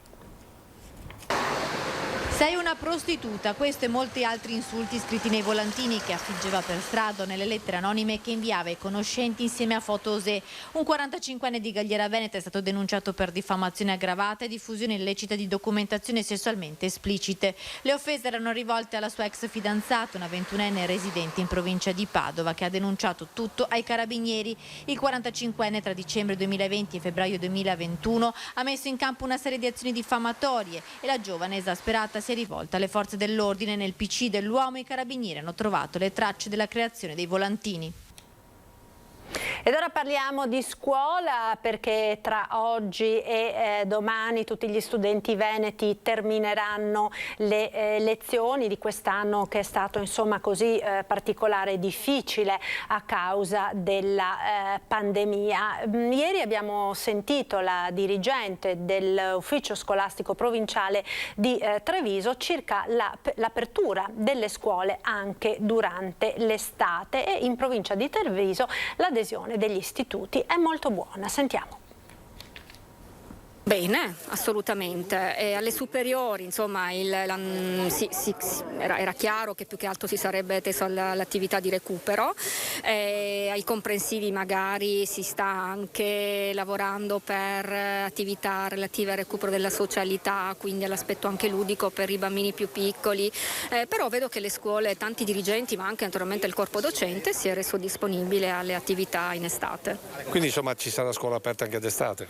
Beh sì. Assolutamente. La conferma arriva dalla dirigente dell'ufficio scolastico provinciale. Il piano scuola estate 2021 prende forma e concretezza con numerose scuole in provincia che hanno aderito, alcune cercando anche personale esperto come il liceo artistico che ha pubblicato un bando, quello che rappresenta un ponte per accompagnare i ragazzi al nuovo anno scolastico con iniziative per rinforzare e potenziarne le competenze disciplinari e relazionali parzialmente perdute durante l'emergenza sanitaria. Sarà anche negli istituti trevigiani che hanno risposto all'appello del ministro Bianchi a tenere aperti anche d'estate. I fondi sono arrivati, diverse scuole hanno anche partecipato ai PON, quindi sono anche altre risorse che arriveranno, magari a macchia di leopardo, magari anche si sono un po' integrati con i centri estivi, però insomma l'attività continuerà anche durante il periodo estivo. Ed ora ci fermiamo per qualche istante, la linea alla regia con le previsioni del tempo. Il nostro meteo dunque e la pubblicità, poi torniamo in studio per parlare delle problematiche della montagna. A tra poco, restate con noi.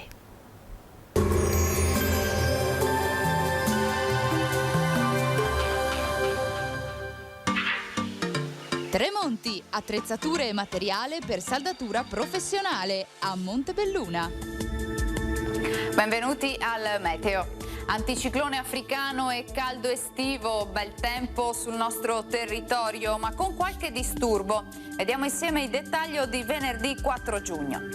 Sul Veneto sarà soleggiato con cielo poco o parzialmente nuvoloso. In montagna al pomeriggio tempo più variabile con iniziali spazi di sereno alternati ad una nuvolosità crescente che si associerà a qualche acquazzone sparso, possibile localmente fin verso le zone pianeggianti. Temperature in aumento, minime tra 13 e 17 gradi, valori massimi compresi invece tra i 24 e i 30 gradi all'incirca. Ci spostiamo ora sul Friuli Venezia Giulia, anche qui tanto sole, in questo caso nelle ore centrali della giornata avremo temporali sui rilievi. Temperature minime tra 15 e 17 gradi, massime sui 25 e 26 gradi. Infine uno sguardo alla situazione del Trentino Alto Adige, dove inizialmente avremo bel tempo, a seguire non si escludono dei rovesci a carattere sparso. Temperature minime intorno ai 14 gradi, massime infine sui 30 gradi all'incirca. Dal meteo di Antenna 3 per ora è tutto, grazie per l'attenzione e arrivederci al prossimo aggiornamento.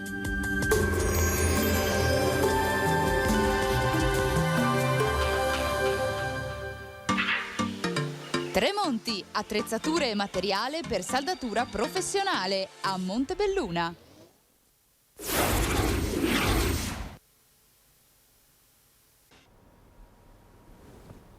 Eccoci nuovamente in diretta con il nostro telegiornale. Parliamo ora della montagna, delle problematiche, delle strategie per il rilancio della montagna. Abbiamo in collegamento il presidente della provincia di Belluno, Roberto Padrin, che ringrazio per essere con noi. Buongiorno Presidente. Buongiorno a voi. Buongiorno. Allora, quella di ieri per la montagna in generale, per la montagna veneta in particolare, è stata una giornata importante perché c'è stata la presentazione di questo progetto importante, di questo tavolo tecnico-scientifico nazionale per l'attuazione di una nuova strategia per la montagna, un'iniziativa voluta dal Ministero per gli affari regionali e per le autonomie. Ma esattamente, Presidente, in che cosa consiste questo progetto e che importanza poi può avere per un territorio montano come appunto il bellunese? Ma questo è stato un percorso che è iniziato con il ministro Erika Stefani e con il suo successore Boccia, i quali avevano convocato, se ricordate, gli Stati Generali della Montagna, che era un po' un momento di confronto al quale erano invitati le istituzioni, ma anche tutte le associazioni di categoria, tutti i portatori di interesse collegati alla montagna. Ecco, questa volta con il ministro Gelmini secondo me è stato fatto un po' più ordine, nel senso che sono stati invitati per questo primo incontro le istituzioni, quindi a vari livelli. Abbiamo il governo, che è rappresentato ovviamente dal Ministero degli Affari Regionali, poi c'è le regioni, erano rappresentate dal presidente della regione Friuli Massimiliano Fedriga, poi le province, io rappresentavo l'UPI nazionale, poi c'era l'ANCI, quindi i Comuni d'Italia, poi c'era l'UNCEM, c'era il Federbim, quindi queste erano un po' le istituzioni. Contestualmente è stato aperto un comitato tecnico-scientifico che invece è composto da esperti, professionisti, dalle associazioni di categorie, per avanzare delle proposte che poi insieme andranno a costituire il progetto di realizzare una legge nazionale sulla montagna. È chiaro che è un'occasione unica, penso legata in parte ovviamente alle risorse del Recovery Fund, che ci potrebbero permettere veramente di intercettare quelle risorse che possano, diciamo così, migliorare le condizioni di chi vive in montagna. Dall'altro un'esigenza che era già stata espressa da quella famosa legge del Rio, tanto vituperata, che però all'interno aveva un comma che dava una specificità alle 3 province interamente montane di Belluno, Sondrio e Verbano-Cusio-Ossola. Queste 3 province hanno sottoscritto, hanno definito un protocollo d'intesa che andremo a sottoscrivere entro la fine di giugno proprio a Roma, insieme al presidente di UPI nazionale, il sindaco di Ravenna De Pascale, e all'interno di questo protocollo d'intesa ci sono tutta una serie di richieste e condivisioni non tanto economiche ma di principio, nel senso che alle province viene data proprio riconosciuta concretamente una sorta di specificità. Quindi noi stiamo lavorando su più tavoli, su più fronti. Ovviamente il nostro interlocutore poi sarà la Regione Veneto, con il quale noi da tempo abbiamo in ballo alcune questioni che sono ancora aperte, che dobbiamo cercare di chiudere, mi auguro, entro quest'anno, che sono collegate da un lato la possibilità che noi abbiamo di avere i canoni idrici. Questo è una sorta di, diciamo così, abbiamo 15 milioni di euro da poterci gestire, che è un vantaggio considerevole ed importante. Questa è una parte. Dall'altra però definire anche una sorta di autonomia su alcune funzioni che la provincia è pronta a riprendersi, nel senso che il percorso delle province, che sembravano, diciamo così, dovessero essere dismesse, ora è tornato come un ente di riferimento del territorio, pur essendo ancora di secondo grado, ma quindi abbiamo avuto, diciamo così, riacquistato quella dignità che per un po' di tempo avevamo perso. Ecco, sappiamo che questo è un tema particolarmente sentito, no? Nel bellunese, lo ricordiamo dal referendum che ci fu per l'autonomia della provincia di Belluno, alle richieste che poi sono state anche in parte soddisfatte per quanto riguarda i fondi per i comuni di confine. Poi diciamo, Presidente, nel concreto questo nuovo progetto che cosa porterà ai cittadini bellunesi? Perché insomma l'obiettivo è quello di far rimanere la gente in questi territori. Il problema dello spopolamento delle regioni di montagna, lo sappiamo, insomma è una spina nel fianco, no? Purtroppo lo possiamo dire. Questo spesso è anche molto collegato alla mancanza di tanti servizi che portano le persone originarie di questi territori ad allontanarsi, spesso loro malgrado.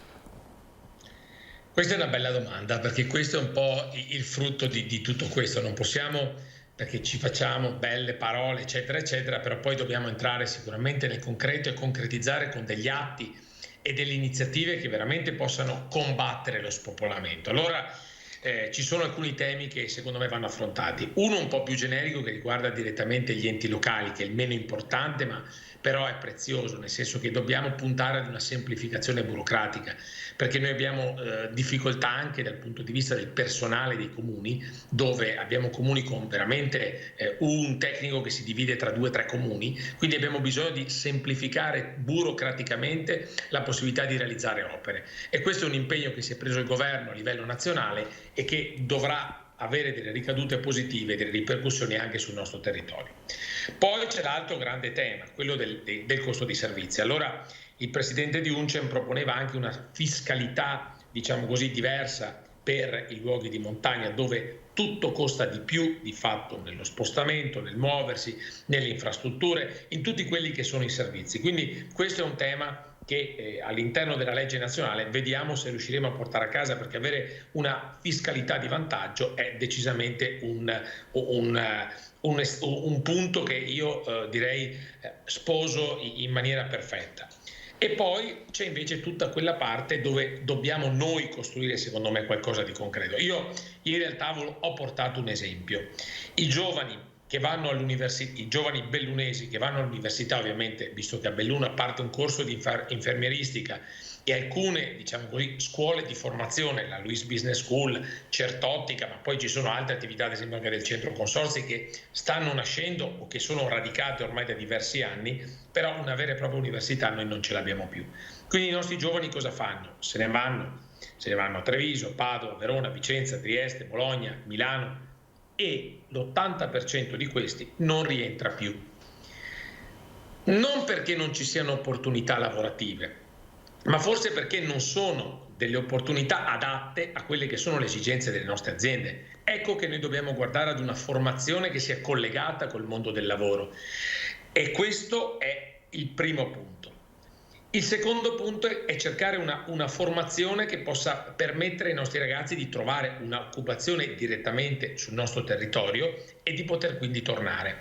Però dobbiamo stare attenti, perché questa mattina, fra l'altro, ho ricevuto una telefonata, non vi dico da chi, su un tema che è caro e che io ho notato. È vero, c'è il tema dei laureati, dei giovani laureati, dei cosiddetti cervelli che se ne vanno e che poi non tornano. E questo è uno. Però c'è un altro tema, secondo me, molto importante, che le aziende edili, le imprese non trovano più operai specializzati.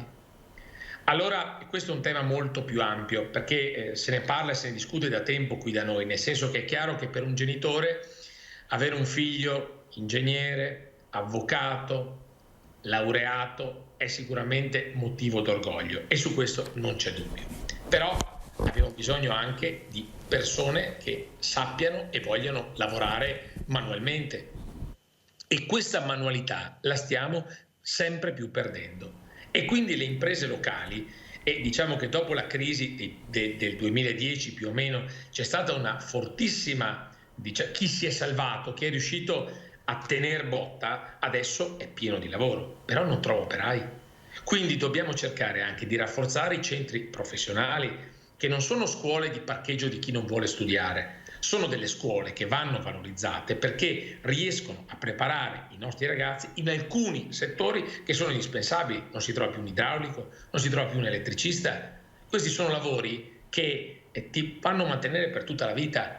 Quindi questo è anche un altro tema che secondo me va affrontato con grande attenzione. Ma si tratta anche, mi perdoni Presidente, di valorizzare poi anche quelle che sono le singole attitudini dei ragazzi, perché non è detto, no, che tutti siano portati per diventare medici piuttosto che ingegneri o insegnanti, dico soltanto a titolo esemplificativo, ma magari hanno delle attitudini diverse, quindi è anche un po' un fatto comunque culturale, no, da come dire, far presente alle famiglie.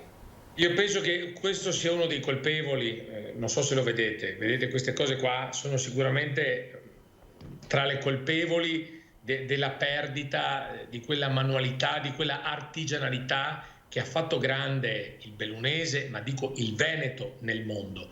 Noi stiamo purtroppo perdendo queste espressioni, e quindi è un tema che dobbiamo cercare veramente adesso di affrontare con estrema attenzione e con estrema riflessione, perché a lungo andare abbiamo bisogno comunque di coprire certi posti, altrimenti sono costrette le aziende a prendere persone al di là straniere, che non è un problema, ma anche dall'estero, perché non ne trovano qui neanche in Italia. Allora questo è un altro dei grandi temi che, insomma, secondo me questo tavolo deve affrontare. Quindi si parla, diciamo così, passatemi il termine, di massimi sistemi da un lato, ma anche delle cose proprio più concrete e quotidiane dall'altro. Quindi lavoro, formazione, semplificazione per avere servizi, il completamento ad esempio della banda larga. Questo è un altro tema su cui dobbiamo lavorare, stiamo lavorando. Entro il 2023 dovremo avere la copertura di tutti i comuni della provincia di Belluno. Abbiamo fatto un incontro un paio di mesi fa anche col ministro D'Incà, con Open Fiber, con Infratel, con i vertici, per cercare di capire, di far sensibilizzare che le aree interne sono aree che devono comunque essere, diciamo così, fruite da questo tipo di servizio, anche se sono cosiddetto a fallimento economico. Questo paese non può permettersi di tralasciare le nostre aree, le aree più periferiche. Questo è un altro, secondo me, tema che è importante, che ci sia la presenza del governo, che si possa rendere conto direttamente di quelle, ripeto, che sono le esigenze concrete del territorio. Questo anche legato al tema del lockdown. Cosa ci ha lasciato? Ci ha lasciato lo smart working, ad esempio, quindi poter lavorare da casa, puoi lavorare da qualsiasi parte, diciamo così, basta che comunque sia servito da una modalità di accesso che sia, diciamo così, fruibile e dignitosa, ecco. Non voglio mega folli, però insomma che si possa, diciamo così, lavorare bene. Ecco che vivere in montagna utilizzando lo smart working è un'opportunità che il lockdown ci ha insegnato e che noi abbiamo ora il dovere di implementare. E che peraltro è stata anche una, diciamo, delle novità, possiamo dire, dell'ultimo anno, no? Anche sul fronte di persone che magari non abitavano nemmeno in montagna, ma hanno scelto la montagna per la sua bellezza, per magari anche appunto la situazione di più isolamento, insomma, rispetto alla pandemia, in mezzo alla natura, per poter lavorare in smart working, quindi da casa, magari con la seconda casa. E c'è anche chi ne sta facendo un po' una scelta di vita, visto che molte aziende stanno cominciando sempre più ad orientarsi verso questo tipo di lavoro. Però poi c'è un altro problema, quello che non trovano le case, perché non tutti hanno la proprietà della seconda casa, e quindi dobbiamo anche lì incentivare. La legge sul 110 sicuramente è un vantaggio, ma è molto complessa, e mi auguro veramente che riescano un attimino a semplificarla, perché sennò accedervi non è semplice. Però anche lì dobbiamo individuare delle modalità per fare in modo che chi vuole venire a vivere nei nostri territori abbia delle opportunità, degli incentivi per poterlo fare. Quindi, diciamo, sono tante le caselle che vanno incastrate. Poi c'è il gran tema del turismo. Sul tema del turismo dobbiamo lavorare. Adesso io mi auguro veramente che la fase peggiore di questa pandemia l'abbiamo lasciata definitivamente alle spalle, possiamo guardare con maggior fiducia al futuro. Ci aspetta un'estate che mi auguro possa veramente riportarci al turismo bellunese ad un certo livello, ma soprattutto l'inverno ne abbiamo perso di fatto 1,5 mesi, e quindi per noi è vitale. Anche qui purtroppo diversi alberghi hanno chiuso, quindi ricominciare, ripartire non sarà semplice, perché alcune attività riaprire non so quante potranno riaprire, quindi diciamo che sul tavolo ci sono tante questioni. Se riusciamo con questa legge a metterle in fila e trovare delle soluzioni, sono convinto che anche la montagna potrà riacquisire quella dignità e garantire questa grande lotta che noi facciamo allo spopolamento, che poi possa avere degli effetti positivi. Certo, Presidente, io la ringrazio davvero per essere stato con noi. Un saluto a Roberto Padrin, Presidente della Provincia di Belluno e Sindaco di Longarone. Un saluto, arrivederci. Grazie a voi, buona giornata. Grazie altrettanto. Allora, noi ora affrontiamo un altro argomento, un altro tema che è particolarmente di attualità nelle ultime ore, ed è quello degli anziani e della tematica della riapertura alle visite nelle case di riposo. Abbiamo in collegamento Roberto Volpe, Presidente dell'URIPA, l'Unione Regionale degli Istituti per Anziani del Veneto. Buongiorno Volpe, grazie per essere con noi. Buongiorno. Buongiorno, ben ritrovata e grazie per l'invito. Un saluto a tutti i telespettatori. Grazie. Allora, cerchiamo di fare un po' di chiarezza su questo tema, perché è un tema, diciamo, del quale molto si è parlato negli ultimi giorni, con dei toni anche di polemica piuttosto accesa circa le modalità appunto di riapertura degli istituti per anziani. anziani delle case di riposo in questa fase, diciamo in questa nuova fase della pandemia, con i contagi che fortunatamente sono in calo, con un notevole incremento della popolazione vaccinata, tra le quali appunto, lo ricordiamo, gli ospiti delle case di riposo che sono per la quasi totalità immunizzati. È possibile aprire? Con che modalità? Si sta facendo come dire a sufficienza per poter venire incontro anche a quelle che sono le richieste dei familiari? Allora, mi permetta fare in premessa 2 brevi considerazioni. Io credo che in questo ultimo anno a noi strutture residenziali non è stata perdonata una, nel senso che quando a febbraio del 2000 dicevamo attenzione alle residenze per anziani, qualcuno ci diceva che eravamo dei catastrofisti e poi abbiamo visto gli effetti. In estate abbiamo richiamato questa attenzione, poi abbiamo visto che è successo a novembre e dicembre. Oggi fortunatamente le condizioni sono diverse, però il decreto stesso che accompagna la circolare dell'8 di maggio ci dà delle indicazioni e comunque rappresenta anche una situazione che è comunque una situazione ancora molto delicata. Peraltro fino a qualche giorno fa tutti noi eravamo attenti a non entrare, non potevamo mangiare in un ristorante, non dovevamo mettere la mascherina ogni volta che vedevamo qualcuno, dovevamo stare lontani l'uno dall'altro. Immaginatevi liberi tutti una residenza per anziani che è una cristalleria. Tenete conto tra l'altro che una delle considerazioni importanti è che gli anziani che oggi sono ospiti delle strutture in questo ultimo anno, è inevitabile dirlo e va detto con franchezza,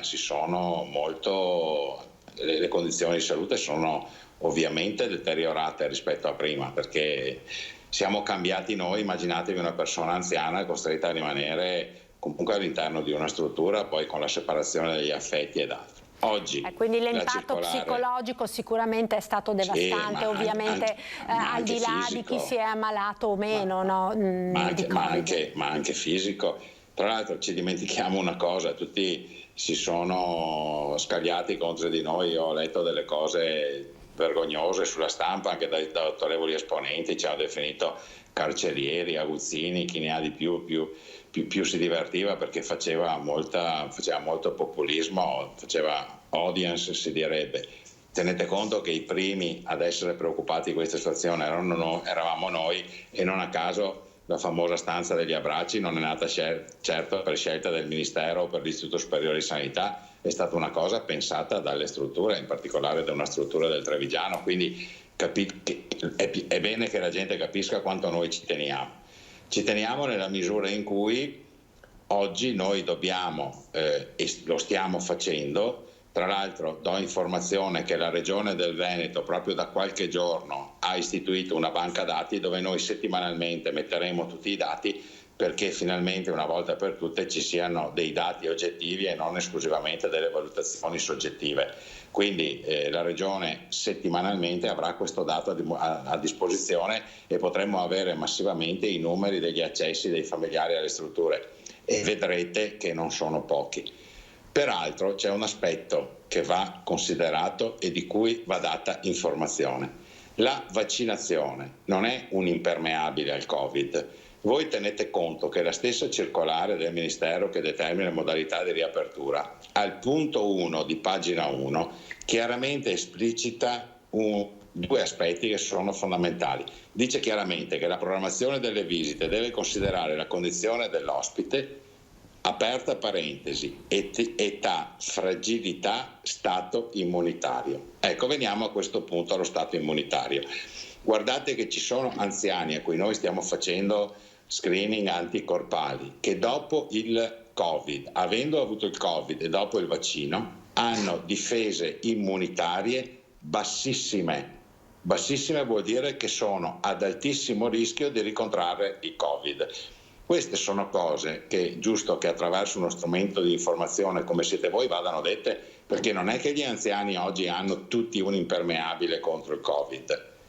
Perché? Perché sono comunque delle persone che hanno difese immunitarie bassissime, hanno una condizione di immunodepressione per la loro condizione, quindi tutte le attenzioni che oggi vengono richieste, guardate che non sono perché sono un'invenzione delle strutture o una voglia di torturare famiglie od ospiti, sono proprio una nostra necessità. Noi queste cose le stiamo rilevando, le stiamo anche segnalando. Questo non vuol dire che perché c'è questa percentuale ci deve essere una chiusura totale a tutto, assolutamente. Le strutture si stanno attrezzando, abbiamo pagato un prezzo altissimo di questa condizione meteorologica di maggio che non ha funzionato, permettendoci all'esterno di avere delle visite all'esterno, quindi è chiaro che c'è una situazione che andrà adesso migliorando. Verso l'estate sicuramente riusciremo a dare più risposte anche alle famiglie. Tenete conto che delle modalità noi ogni volta dobbiamo sanificare i locali e quant'altro, quindi non è un ritornare come a gennaio-febbraio del 2020, ma lentamente deve esserci una consapevolezza che andremo verso quei giorni, ci vuole un po' di tempo.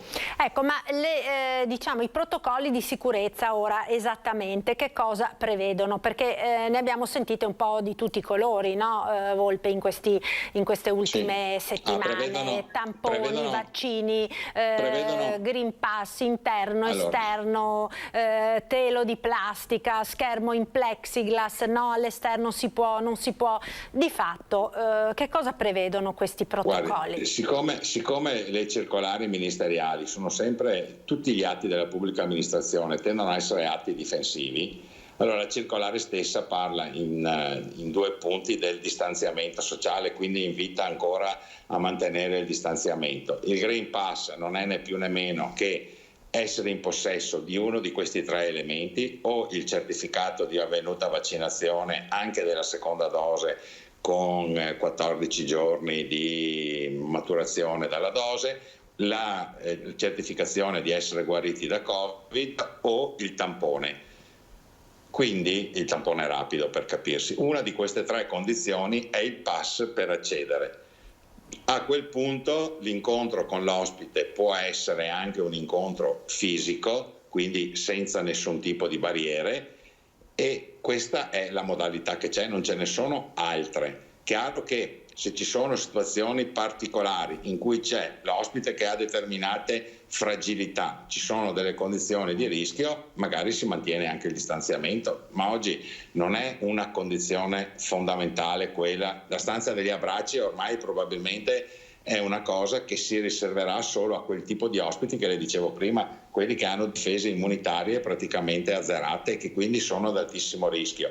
Poi è chiaro che se la persona che incontra non è una persona che ha fatto il vaccino, anche lei è in condizioni di salute ottimale ed altro, supereremo tutte queste fasi, però secondo me c'è tanta confusione, perché il messaggio che è passato è un messaggio generico di dire le strutture hanno riaperto. Sì, è vero, hanno riaperto, ma con delle regole che vanno rispettate. Poi noi ci fissano le regole, ci vengono a controllare e ci criticano perché applichiamo le regole. Guarda, non ci siamo fatti mancare proprio niente. Ecco, lei accennava a questa novità, diciamo, di questi protocolli con la regione, di questi registri. Esattamente, quindi che cosa dovrete comunicare? Che cosa ogni istituto dovrà comunicare?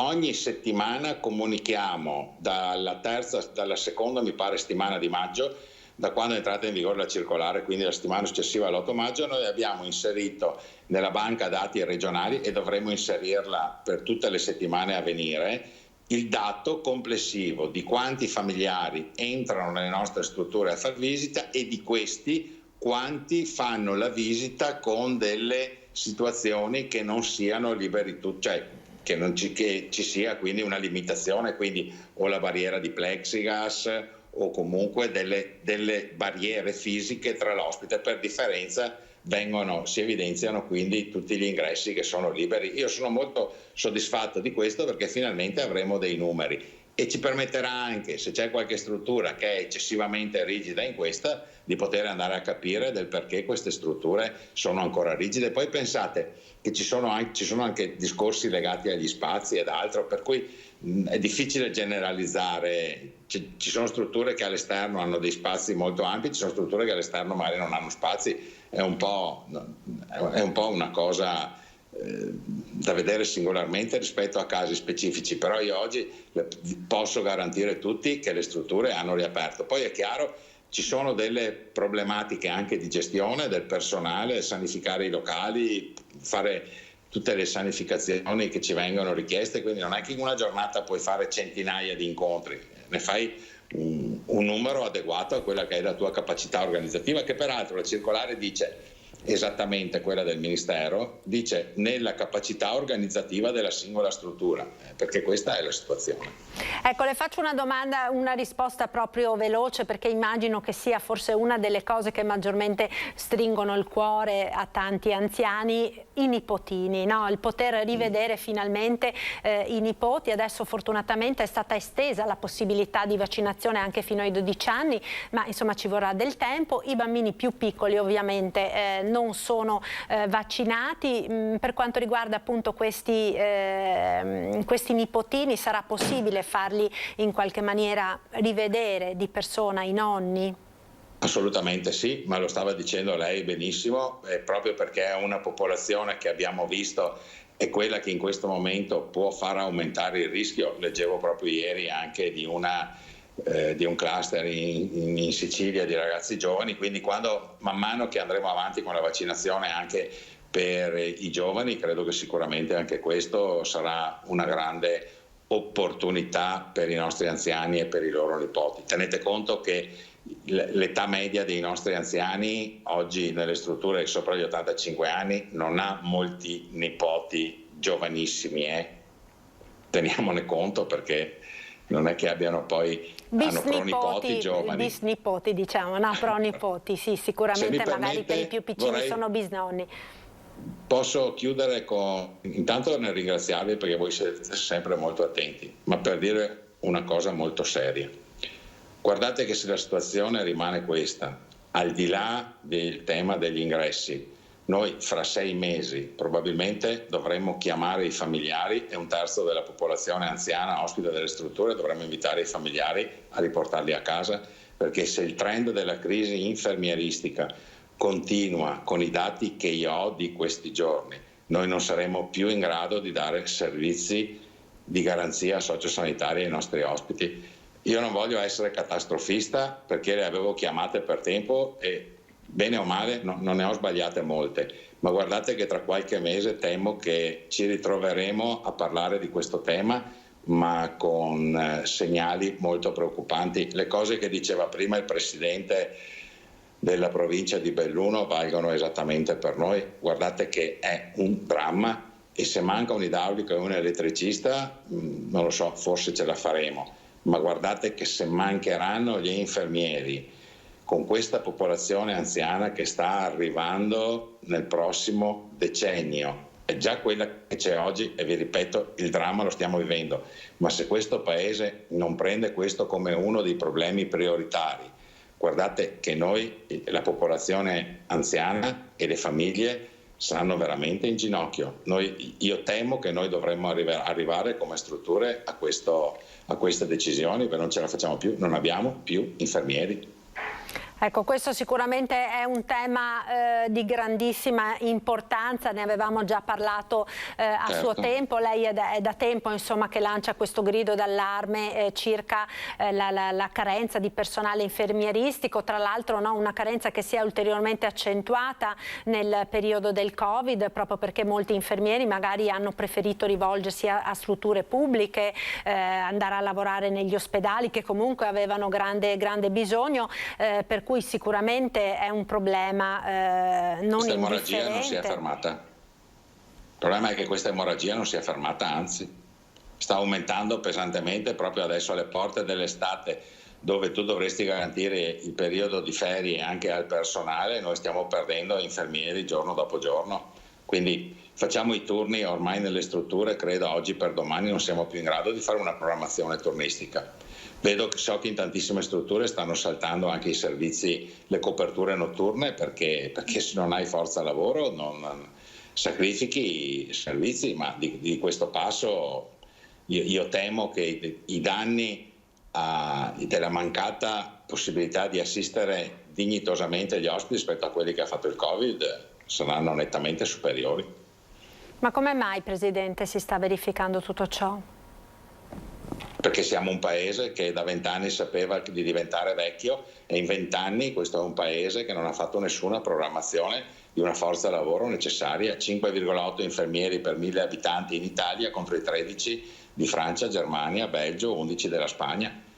io vorrei chiedere a tutti questi politici in parte, ma soprattutto a tutti questi tecnici dell'Istituto Superiore di Sanità, del Ministero, eccetera, cosa hanno fatto per 20 anni? Devono essere diventati degli esperti a giocare a poker sul computer, perché tecnici che non sono stati in grado di leggere questo andrebbero presi a calci sul sedere. Noi siamo un paese che ha un ritardo formativo spaventoso, ma in generale, poi lo diceva bene il sindaco, dico anch'io quello che dice lui, questo è lo strumento che ha devastato tutto, una genitorialità che ritiene i lavori dove si lavora l'uomo per l'uomo, l'uomo per la donna per la donna e l'uomo, lavori alla persona, dei lavori che non hanno una qualità sociale, non danno prestigio. Tutti vogliono che i figli siano come diceva prima, avvocati, ingegneri, piuttosto che, fermo restando che mancano anche quelli. Però sul tema della sanità c'è stata una carenza programmatoria che è inaccettabile e va assolutamente censurata e condannata, e il problema è che oggi non si vede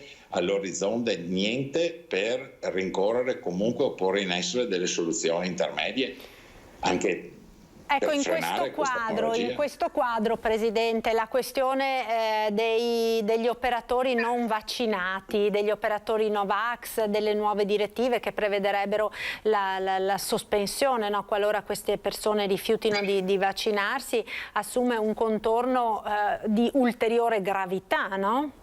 Sì, allora è un contorno di gravità, ma non può essere una scusante.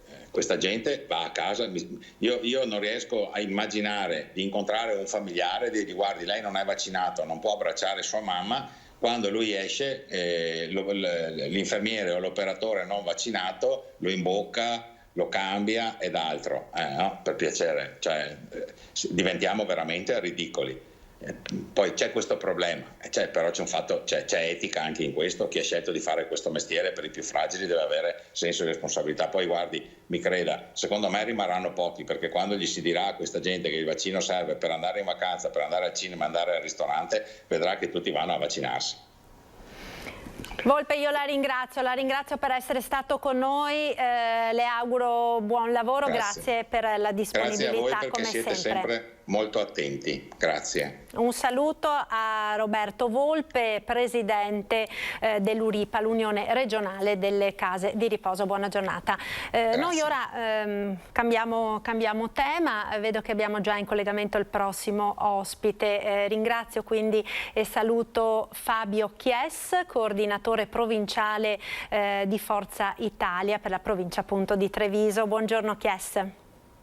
Buongiorno a tutti i telespettatori. Buongiorno, grazie per essere con noi. Sono un po' preoccupata per le parole che ho appena sentito dal presidente appunto dell'URIPA relativamente a quello che potrebbe accadere nei prossimi mesi nelle case di riposo. Non so se ha avuto modo anche lei di sentire, no? Questa carenza così forte di personale che potrebbe addirittura indurre un terzo, mi sembra dicesse il presidente degli istituti di ricovero del nostro territorio, addirittura a rimandare a casa gli anziani perché manca il personale. È davvero un dramma questo.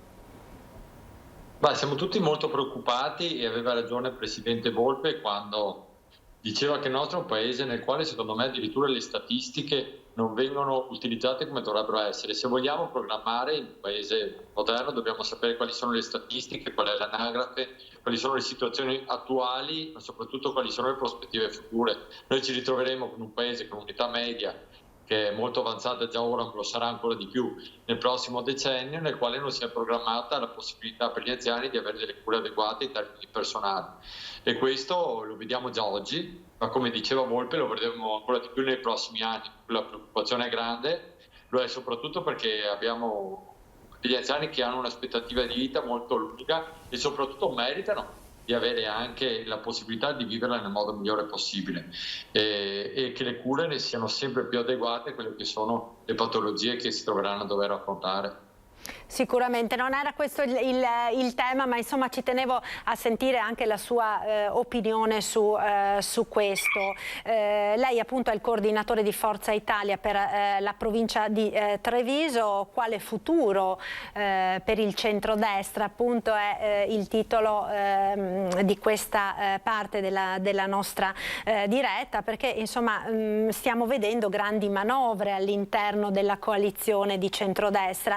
In particolare notizia di questi ultimi giorni la nascita di questo nuovo partito, movimento, Coraggio Italia, con il presidente della Liguria Toti, con il sindaco di Venezia Brugnaro, che ha drenato, diciamo, diversi esponenti proprio di Forza Italia nel suo territorio, nel territorio provinciale di Treviso, per esempio l'onorevole Baratto, che è passato con Coraggio Italia. Quindi quale sarà il futuro di Forza Italia nel centrodestra? Beh, in questi anni abbiamo visto la nascita di molti partiti e partitini dalle costole di Forza Italia, ma abbiamo visto come Forza Italia sia sempre comunque rimasta il punto di riferimento dei moderati del centrodestra. Io penso che sarà ancora così.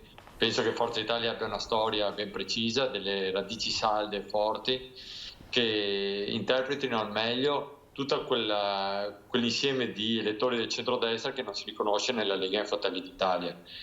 Penso che la compagine del centrodestra sia una compagine eterogenea però ben integrata, nella quale esiste per l'elettore la possibilità di scegliere, ripeto, sempre all'interno di un centrodestra unito, qual è la componente che meglio lo rappresenta. E Forza Italia, nonostante tutte le vicissitudini che ha vissuto, soprattutto negli ultimi anni, le difficoltà, è sempre rimasta comunque un punto di riferimento. Io penso che lo rimarrà ancora, e queste uscite che ci sono state, tra l'altro in questo caso in provincia di Treviso, riguardano solamente l'onorevole Baratto e nessuno degli amministratori che sono ben radicati sul territorio, possa comunque far vedere Forza Italia abbia un futuro, e lo abbia anche in maniera molto chiara, nel senso che gli amministratori sono quasi tutti amministratori molto giovani, che hanno fatto una prima esperienza e che si accingono nelle prossime elezioni amministrative a ripresentarsi.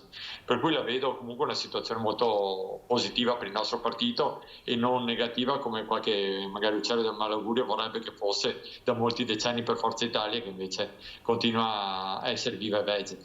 Ecco, gli ultimi sondaggi a livello nazionale Chies danno in forte rimonta il partito di Giorgia Meloni, che continua a drenare consensi soprattutto alla Lega, ma insomma anche a Forza Italia, un po' a tutto il panorama del centrodestra, tant'è che pare, appunto, secondo gli ultimi sondaggi, che a livello nazionale Fratelli d'Italia abbia superato il Partito Democratico e sia secondo partito in Italia. Questo in qualche modo, secondo lei, cambierà anche quelli che sono i pesi e gli equilibri all'interno della coalizione? Sto pensando naturalmente a quelle che saranno le prossime amministrative, che in settembre appunto attenderanno diversi comuni grandi a livello nazionale, ma anche parecchi di più piccoli nelle nostre province. Beh, sicuramente non si può negare la crescita di Fratelli d'Italia, stiamo parlando comunque sempre di sondaggi, e l'interesse è sempre maggiore rispetto al partito della Meloni. Ma noi abbiamo vissuto in questi anni andamenti sinusoidali di crescita e abbassamento delle percentuali dei partiti del centrodestra in maniera molto variabile. La cosa che importa di più è mantenere sempre l'unità, perché se abbiamo un obiettivo comune, indipendentemente dalle percentuali, ripeto, che possono fluttuare, abbiamo anche una stella polare che ci guida, altrimenti se cominciamo a guardare solamente i sondaggi e il piccolo interesse di bottega di ogni singolo partito, sicuramente si farà più fatica a trovare gli accordi. A livello territoriale poi ricordiamoci che i sondaggi nazionali sono relativi, vanno tenuti in considerazione, e noi siamo contenti se i partiti del centrodestra attraggono voti che poi non li attraggono solamente dall'interno del centrodestra, ma magari li attraggono anche da persone che non avevano più motivazione per andare a votare e da oggi magari ne trovano rispetto a certi leader nazionali. A livello locale ovviamente poi ci si scontra anche con la storia di ogni città, di ogni comune che va al voto, che ha dinamiche particolari, soprattutto nei comuni più piccoli le persone contano molto. Mi viene in mente comuni di 2-3 mila abitanti, dove probabilmente il simbolo viene in secondo piano rispetto a quella che è l'autorevolezza personale delle persone che si propongono alle elezioni. In provincia di Treviso abbiamo 8 comuni che vanno al voto, 4 comuni sopra i 15.000 abitanti, che sono comuni tra l'altro molto importanti, che sono Conegliano, Montebelluna, Oderzo e Villorba, in stretto rigore demografico, per cui senza dare maggiore o minore importanza a nessuno di essi, perché poi ogni comune è importante, ogni cittadino deve votare il proprio sindaco e abbiamo visto come i sindaci, soprattutto in questi momenti, siano punti di riferimento per tutti. Ecco, il centrodestra si presenterà unito, Chies, in queste competizioni elettorali, oppure mi riferisco per esempio al caso specifico di Conegliano, il suo comune, dove appunto ben sappiamo quello che è successo nei mesi scorsi e ha portato appunto alla caduta dell'amministrazione da lei guidata. È ancora possibile una riunificazione del centrodestra o si andrà ognuno per la propria strada? Beh, innanzitutto c'è da dire che la caduta dell'amministrazione di Conegliano non dipende assolutamente dai rapporti tra i partiti, anzi i rapporti tra i partiti sono sempre stati ottimi e non hanno generato la caduta dell'amministrazione, che è stata questione personale e non legata alle dinamiche di partito. Tra l'altro con la Lega abbiamo sempre avuto un ottimo rapporto, abbiamo sempre governato molto bene e anche oggi i rapporti sono ottimi. Tra l'altro in tutti i comuni in cui siamo andati al voto negli ultimi 5 anni abbiamo trovato la sintesi e io penso che la troveremo anche a Conegliano. Certamente non è sempre così scontato, nel senso che io preferirei ragionamenti a livello provinciale che vedessero chiudere il cerchio, come ripeto abbiamo fatto negli ultimi anni, in cui si trovano i modi di accontentare tutte le legittime aspirazioni di chi poi si presenta alle elezioni, perché ricordiamo, come ho detto prima, che le elezioni amministrative locali sono elezioni nelle quali ci si confronta con i propri cittadini e le persone che si presentano sono tutti cittadini del proprio paese, per cui ci sono anche rapporti personali, ci sono dinamiche che vanno oltre alle dinamiche partitiche e poi soprattutto c'è la cosa da tenere in considerazione più di tutto che l'interesse della città, per cui che i programmi siano coincidenti è la prima cosa fondamentale. Quindi correrete ancora insieme a Conegliano, ma con quale candidato? Qualche settimana fa Tajani, che era proprio a Conegliano, in visita a Conegliano, ha detto il nostro candidato è Fabio Chies, lei? Beh, io ringrazio Tajani, ringrazio tutto il partito, anche perché a differenza di altre persone io sono sempre rimasto, diciamo, leale a quella che è la mia storia. Io ho un partito al quale sono stato iscritto ormai da 20 anni, a Forza Italia, anche nei momenti più difficili. Ricordo 3 anni e mezzo fa uscivamo da un'elezione regionale in cui prendemmo il 3% e alle comunali prendemmo il 17,9%. Questo è testimonianza di come poi la gente ti riconosce il grado di lealtà a livello locale, il fatto di non disorientare l'elettore ma rimanere comunque fedeli a una linea nei momenti buoni e ancora di più nei momenti negativi ti viene riconosciuto. Io spero e mi auguro, ripeto, che il centrodestra vada unito in tutti i comuni. Questo perché è importante la coerenza per l'elettore ed è importante che il programma elettorale sia un programma elettorale chiaro, senza fraintendimenti, in modo che, a differenza di quelle che sono le norme che portano alle elezioni magari dei parlamentari, quando si va a nominare il proprio sindaco si sa chi si nomina, si sa chi diventerà il capo della tua città e si sa qual è la sua direzione, per cui chiarezza, lealtà e linearità è ciò che serve alla gente per andare a votare e sapere chi sceglie. Ecco, vedremo che cosa succederà, insomma, da qui a settembre avremo sicuramente modo di sentirci ancora altre volte e di vedere che cosa accadrà, insomma, nelle dinamiche dei rapporti tra i vari partiti della coalizione. Grazie a Fabio Chies, coordinatore provinciale di Forza Italia per Treviso. Buona giornata e buon lavoro. Grazie a tutti voi e grazie anche per il servizio che fate quotidianamente, anche perché avete tenuto compagnia a molta gente, a molti anziani che senza di voi avrebbero perso molti punti di riferimento. Grazie e buona giornata a tutti. Grazie, buona giornata anche a lei. Noi ora diamo la linea alla regia, qualche istante di pubblicità, restate con noi perché subito dopo torneremo per parlare di discoteche. Abbiamo sentito che ci sono delle novità per quanto riguarda appunto i locali pubblici, i ristoranti, eccetera. Vedremo cosa accadrà per le discoteche. A tra poco, restate con noi.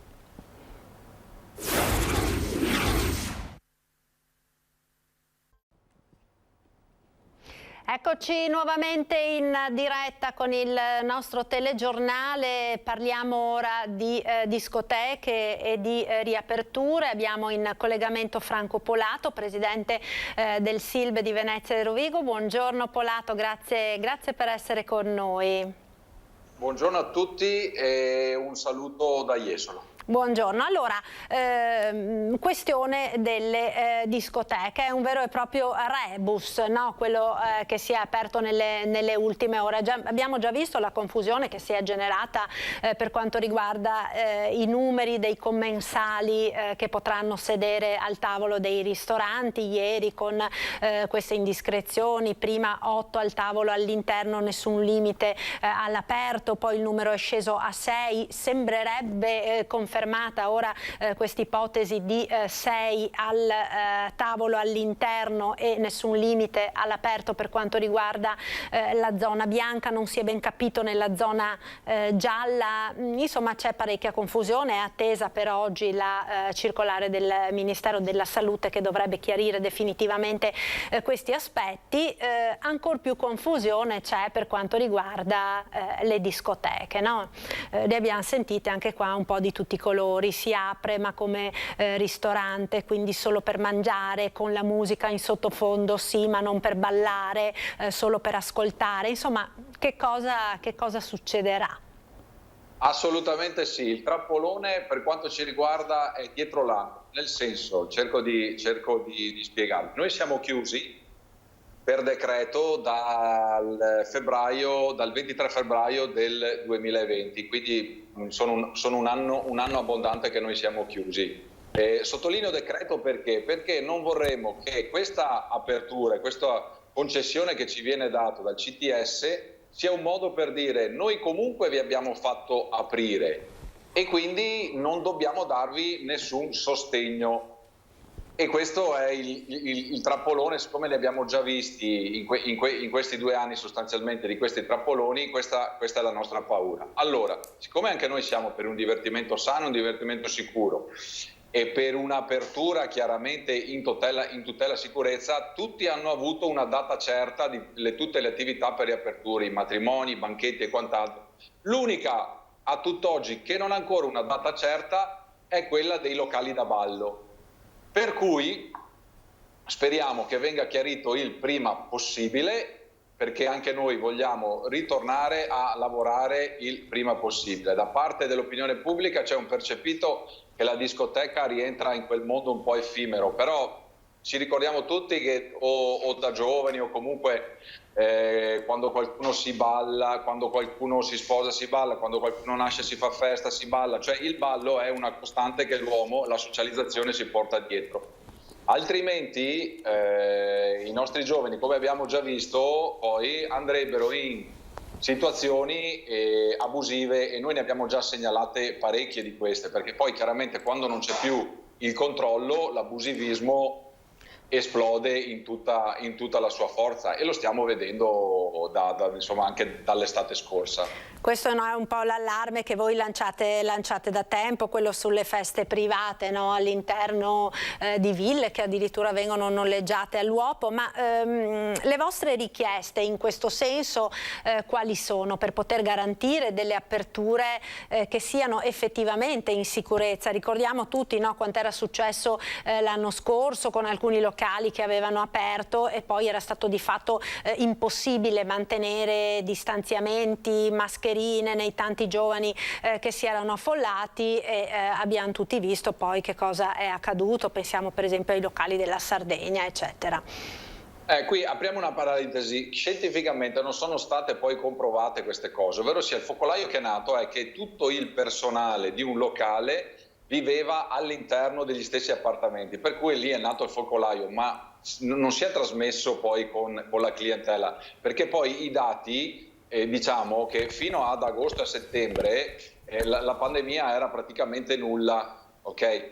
Quando è ripartito poi dai primi di ottobre sono ripartite le scuole, è ripartita diciamo la logica invernale, lì abbiamo avuto il contagio, quindi noi anche lì siamo passati come capro espiatorio, perché quell'infezione non era supportata da dati poi scientifici. Comunque, detto questo, chiarito, perché poi è meglio sempre mettere e chiarire bene le cose, noi abbiamo proposto al CTS e quindi al Ministro Speranza un protocollo firmato da autorevoli virologi italiani e internazionali. Abbiamo proposto 2 test per dimostrare che è possibile creare una zona free Covid. Una era tenuta al Fabric a Milano, doveva tenersi, e un'altra alla Praia Gallipoli all'aperta. La prima per 2.000 persone, la seconda per 5.000.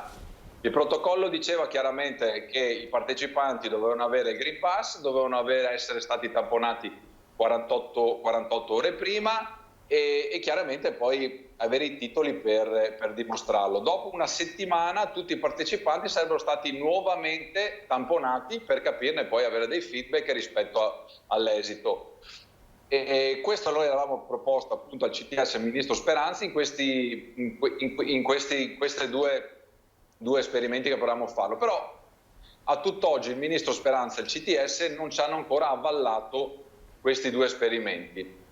Questo era quello che noi avevamo proposto al Ministro e al CTS. Era un protocollo firmato da 4 autorevoli, ripeto, virologi di fama internazionale. Sì, una sorta di test quindi su alcuni locali per vedere poi che cosa succede. Peraltro mi pare che il Presidente della Regione Veneto Zaia, come ha detto in un punto stampa di qualche giorno fa, stia anche lavorando per far partire in Veneto una sperimentazione di questo tipo con alcuni locali, con appunto dei test come lei faceva cenno ora, quindi Green Pass per poter accedere a un numero predefinito di persone e vedere poi che cosa accade. Ci state lavorando su questo?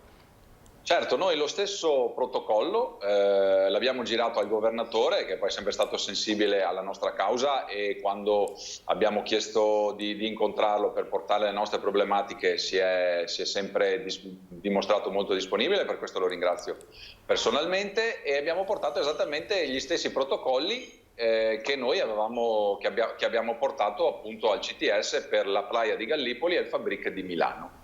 Chiaramente abbiamo sempre il bisogno e l'esigenza che siano avvallati da Roma, perché altrimenti, per quanto diciamo possa perseguire la nostra causa, se non abbiamo l'ok da Roma siamo chiaramente un po' tutti vincolati. Ecco, circa il trappolone a cui lei faceva riferimento in apertura di collegamento, Polato, secondo voi potrebbe arrivare un via libera alla riapertura ma senza ballare? Il trappolone che dicevo è perché noi come categoria sono arrivate le briciole, proprio è arrivata l'elemosina in questo anno e mezzo alle nostre aziende. Il trappolone è perché noi siamo chiusi per decreto, quindi sostanzialmente noi non avremo la possibilità di aprire, perché appunto il decreto dice che all'interno dei locali dove esiste una licenza di pubblico spettacolo non è possibile aprire l'attività. Per cui con questa concessione, ovvero sia all'interno dei locali è prevista solo la somministrazione di cibi e bevande, è come dire apriamo i ristoranti però non possiamo servire da mangiare. Quindi ci sembra un po'... Sì, molte attività hanno la cena spettacolo e quant'altro, però diciamo fatto 100 le attività dedicate veramente al ballo vero e proprio sono quasi il 75% a livello nazionale, per cui la nostra paura è di questo trappolone appunto, perché poi ci venga detto ma noi vi abbiamo lasciato aprire, vi abbiamo comunque lasciato operare, quindi se avete lavorato non avete bisogno di sussidi e di supporto, ma noi non facciamo la nostra prima attività, non è la ristorazione, la nostra prima attività è il ballo, la discoteca appunto. Certo. E quindi è questo che voi chiedete, di poter riaprire, magari iniziando con questa sperimentazione che avete proposto al CTS. Polato, io la ringrazio per essere stato con noi, un saluto e grazie appunto per la sua partecipazione. Buona giornata. Resto a disposizione, un saluto a tutti gli ascoltatori e buona estate. Grazie, buona estate anche a voi. Noi siamo giunti al termine di questa diretta, grazie a tutti voi telespettatori per averci seguito, buon proseguimento con i programmi di Antenna 3.